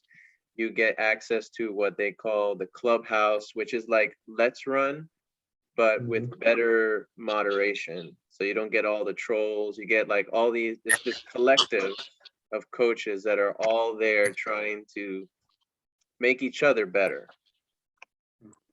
And so That's not I was intrigued when you mentioned that. Yeah, I'm gonna look into that. Yeah, kind of I couldn't get his marathon book. Like, it's out of print. And IAAF, there was a library down in North Carolina that had a copy or something, like I couldn't get it. Like, that's one book I wish I could. So the only thing I have is something offline on that, and it's like 3 pages. Like, so I don't know. And the only other thing is I've heard him on DVDs. Scott Simmons, American Distance Project. So Scott Simmons, was that the same? I think that's where I heard B Hill. I think that was down in Charlotte, North Carolina, when Simmons was down there coaching. And B Hill was connected. He was connected to B Hill, Canova. And Canova had actually come out when he had transferred out to Colorado, and was working with their athletes and him. And there's some tiny little book where they do a question answer thing. It's the only book on Canova besides his marathon book that the IAAF printed, I guess. Like, so and then the Gavin Smith experience, it's like, I've seen people, but it's like, it's always our interpretation. Like, I would like to hear from him. But the other thing and problem I have with Canova is, like, I'll hear a DVD on like middle distance training, and he won't even call his phases the same there. And he'll even mix it up, like, and get confused, like, when he's presenting it. So it's like, I think he's more loosey-goosey, than he even presents. Like, but there's still those concepts that definitely affect and tailor his training. But I'm intrigued. I like Sandra Moen, like, he made that big jump when he switched over to Canova, like, but he seems to have struggled since then, but I Canova, there's something there. And now you have Julian Wanders in that group as well. It'll be interesting to see how well he can work with the non-Africans, like you said. Well, Coach, this is good timing because I have my wife coming home here in a bit at 5 o'clock. But I mean, I feel like I've made a new friend. I want you to know you can count on me. If you're ever in Orlando, Florida, reach out. It's fun to meet you. And the river, how far is that from you? I'm sorry, what place? I think that Jacksonville. Like, I don't know the geography. Oh, Jacksonville is just about a little over an hour away. It's not very far from where I am. Do you ever go up to that race? That's a bucket list race for me. You mean the Gate River Run? Yeah. Yeah, of course. I've never run it myself because I used to live in Miami, and 6 months ago I moved to Orlando. So from Miami, it was about 7-8 hours in the car. But now that it's so close, I've got to make my way up there. Yeah, well, Nate will probably run that again. So I don't know. I'll reach out to you, and if it works out, I don't know, we could do dinner or lunch or something. I would love to. Yeah, I think we connected on we've definitely connected, and I think we share similar coaching and training philosophies. And again, oh, and this episode is going to be published tonight or tomorrow morning. So I don't wait very long to release it. And as soon as it gets released, I'll send you an email or text message letting you know so you can check it out. Yeah. I don't really listen to podcasts, to be honest with you. Like Nate would get all kinds of offers after that marathon project, and so I would listen to those, you know what I mean? But I honestly don't track. I should, but I just haven't. I don't know. So, but yeah, I found it to be a great source of education for me personally. If you know where to look, you can hear exercise physiologists. So like if your weakness is the science, that's another tool that you can have in your toolkit to help you understand the science better. And you ever read? It doesn't have to be the science; it could be any other aspect of coaching. Have you read Barbara O'Grady's book? I think that's it. I wanted to ask you about that. Didn't get a chance to during the interview. What book that was? So, because I'm not a scientist, right? I'm just listening to different people who are scientists, and the best I could try and figure out is, I think she presents in the book, she presents it in a way that's like really trashes the traditional understanding of threshold. She says that's not true. Like, but I think she just, I think she might just be trying to counteract or overstate something. You know what I mean? I think what she was trying to say is there's more going on with the bio stuff, the bioenergy production. I don't even know the language, you know, like, because she talks about seven markers that she's developed that she can test when they do blood work. And like, or 11, maybe, I think it's 11. And an athlete might only be running off of 3 of those. And she says in a perfect world, is it 6? Like it might be like 5. Like, because, and again, it goes back to that difference between the 800 and the marathon. So an 800 runner is going to need the 5 on this end, and a marathoner would at least need the 5 on this end. But she says she'll test athletes and they'll completely have certain bioenergetic systems shut off. Like, and she unpacks it, but I'm not a scientist. I'm just trying to read it and digest, and I try and talk with her. I talked with her for hours. She just blew my mind because every framework I had, she just blew it out of the water and was like, and I didn't have anything to replace it with, and I couldn't. And I didn't want to just switch Nate's training like that radical, because that's where I've made mistakes in the past too. Like, and so I tried doing it with one of his high school athletes. We drew his blood. And so she's got a test that you do. I forget exactly how it went, but and after each time you do the blood lactate test and you send it into her, and then she plugs it into her computer program and spits you back where they're at. And then she prescribes training based off of that. So for her, she would talk about turning on the system.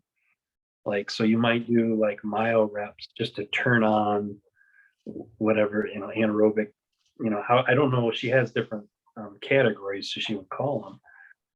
And then the other thing that she would say is it's better to work that system consistently or consecutively. So she might work that same zone for 2-3 weeks. But anyway, the point was she blew away the whole lactate threshold stuff, which I was thought everything about. But that's her book right there. The Lactate Revolution. Wow, I can't believe I haven't heard of her before. Because I feel like I'm pretty well read, and I haven't even heard of her name before. Yeah, she was a middle distance runner and she was not performing well. And she is a scientist. She's trained like that's her, I think she's a triathlete now. And she was like a post-collegiate runner in the middle distance for a while, like back like not a long time ago, but like, I don't know what the dates were, but like in the 80s, maybe late 80s or something, she was a post-collegiate, and I don't think she's worked with some D1 coaches. I forget who follows her. There's some coaches that have bought into her system and follow her system. And then she was starting to try and have a camp and all that kind of jazz. And it doesn't seem like that took off, but she was just seemed to start to do that in 2019. So COVID probably affected some of that. And I feel bad. Like, honestly, the workouts she sent that middle distance coach or the athlete of Nathan, like, they were just normal stuff. You know, it wasn't, it wasn't. And then we just never followed through because she was supposed to send the next cycle because we paid like $50 for the test. And then 50, I forget how much we paid. And she never sent the next cycle or something. And we just never, and I couldn't fully understand it. And I wasn't ready to change everything on Nathan's, but I think there's something there though. I think there's something, and it would be more to do with like the mistake I used to make with say a Daniels chart. Like in the summertime, a college athlete isn't going to be at the same place as they are before they're going into the conference meet with threshold. Right. Like, so it seems to be in flux. It seems to be like in movement, even though you reach a certain fitness level and it doesn't just go away. Like, so like Nathan made a jump in 2019, and I would say his threshold was probably 444, 445, something like that. I didn't do blood lactate testing to see how many millimoles was getting produced after he was running for, but his heart rate, his effort, and it's like we've done tempo enough to know what the effort should be like. So it's like for something in that range seemed to be where he was at, and his races would say that, you know. But like I said, he can do workouts sometimes, and it would indicate that he's ahead of that. But then like right now, currently, it seems like he's back to like 445, 444, but he's never gone back to 450. It's always stayed at least somewhere in that low 440, but there's been periods where it was probably a little sharper or not as sharp or something. Like, and that seems to be what I think she's kind of pointing at with the bioenergy production. And so I like, wish I could have a better discussion on this, but I haven't. You just gave me my next assignment. I'm going to pick up that book and I'm going to study it, and then maybe we can get back together and let me know, talk. because I'm not a scientist, so I couldn't track with her real well. She's a smart lady, and when I talked with her, I would listen to her and I'd try and understand, but I never fully understood. I never wrapped my head around it. And I honestly just let it go. I spent all the money on the lactate meter and the strips and everything. And I was tempted just to play with it, just to see, like, just for like kick's sake, to see when Nate does tempo, how many millimoles he's really producing, to see. It'd just be kind of, I'm pretty sure it is 2 or 3 probably at 445, but it'd just be kind of neat to see. But yeah, if you figure something out, because you're trained in the sciences, aren't you? I don't have a master's or PhD. I'm self-trained in the sciences, I would say. Just through vigorous reading. And so now that you point this out, that's the next book I have to read. Yeah, I'm curious to get your reflections on it. The way I do it, Coach, is as far as determining someone's threshold and how that fluctuates throughout the season, I base everything off of velocity at VO2 max.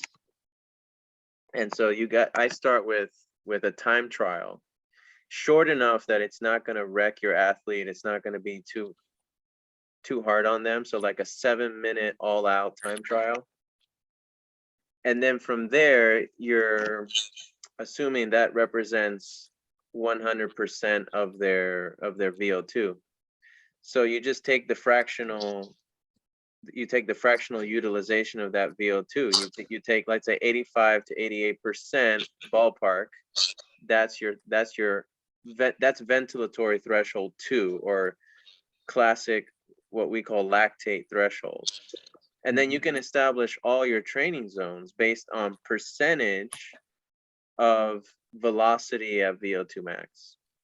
And that way you don't have to do fancy laboratory measurements or draw blood.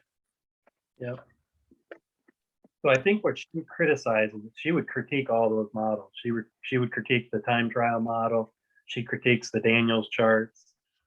I think what it is she's just presenting a much more nuanced, like, so like 85% is the general rule, but not everybody's at 85%, right? So I think that's where she just takes all those time trials and charts and says that's not the best way, kind of thing. Like, and she's But what you can developed. say to that is 85. So because you did a field test in this particular athlete, so velocity of VO2 max is not just a reflection of VO2, it's a reflection of their threshold, it's a reflection of their running economy. Those are the big three, right?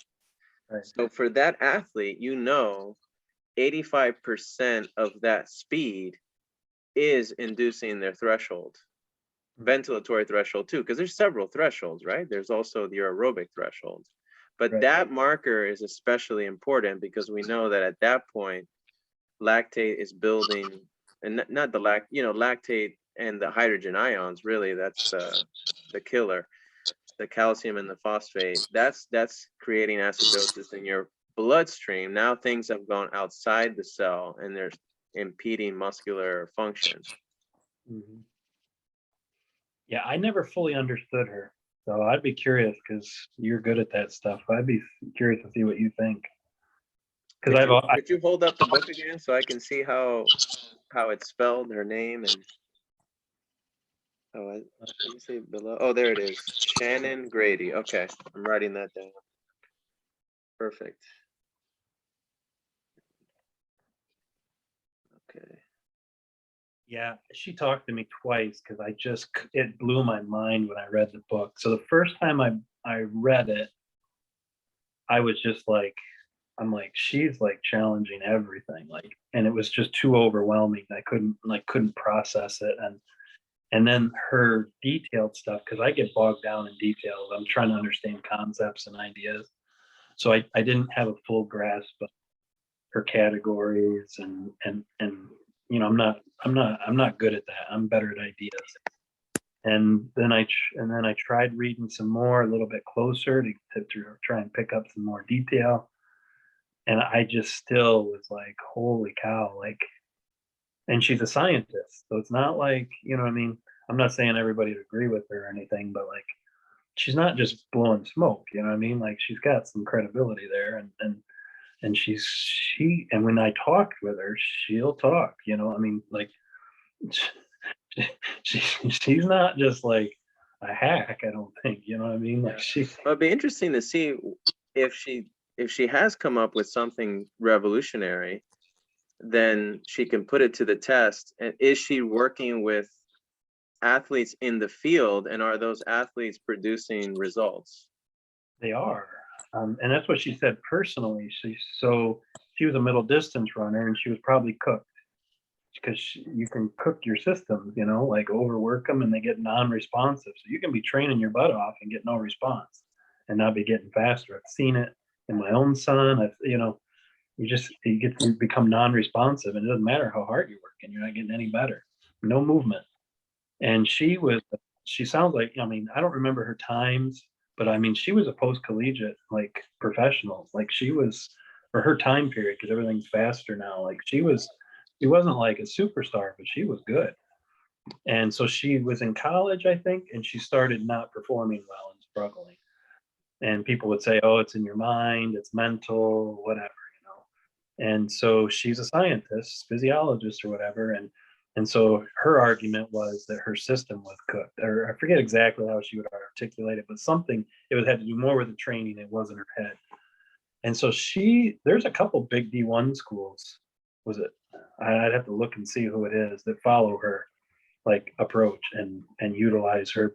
She has some kind of like those 11 markers where you do blood testing at the beginning of the season and maybe at the end or whatever, like however periodically they test, and she'll show like real data of real athletes, of their numbers before and their numbers after a certain block, and you'll see the changes and you'll see their correlation with their time.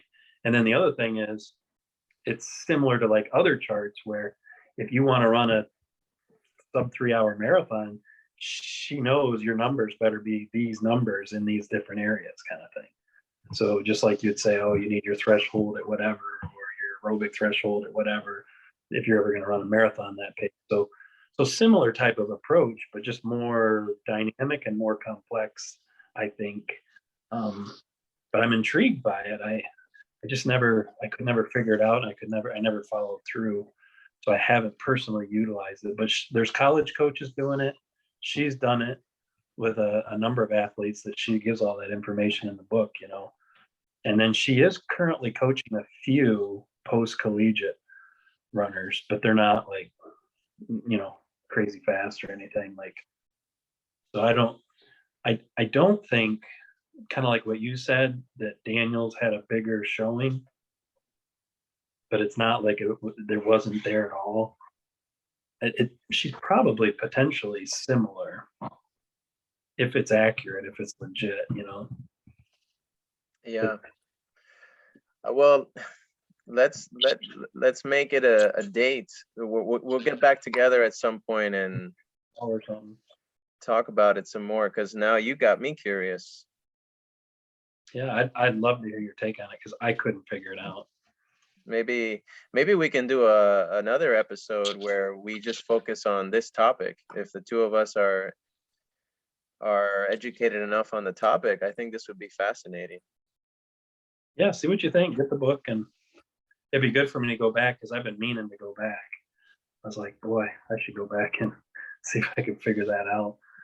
Because originally I was like, man, if it's something that helped Nate, I need to do it, you know? Yeah. Like, Well, I'll be following along. I'll be rooting for Nate wherever he races this fall at probably one of the big city marathons. And man, good luck to you personally in all your endeavors and your sales job. Maybe I need to go into sales too, because this other job I have is kicking my butt. yeah. Well, that's fun too. I'd love to work with kids. You're blessed. I am grateful despite how much it beats you up. So, all right, Coach, thank you so much. We're signing out now, but have a good evening. You too. Blessing. Take care.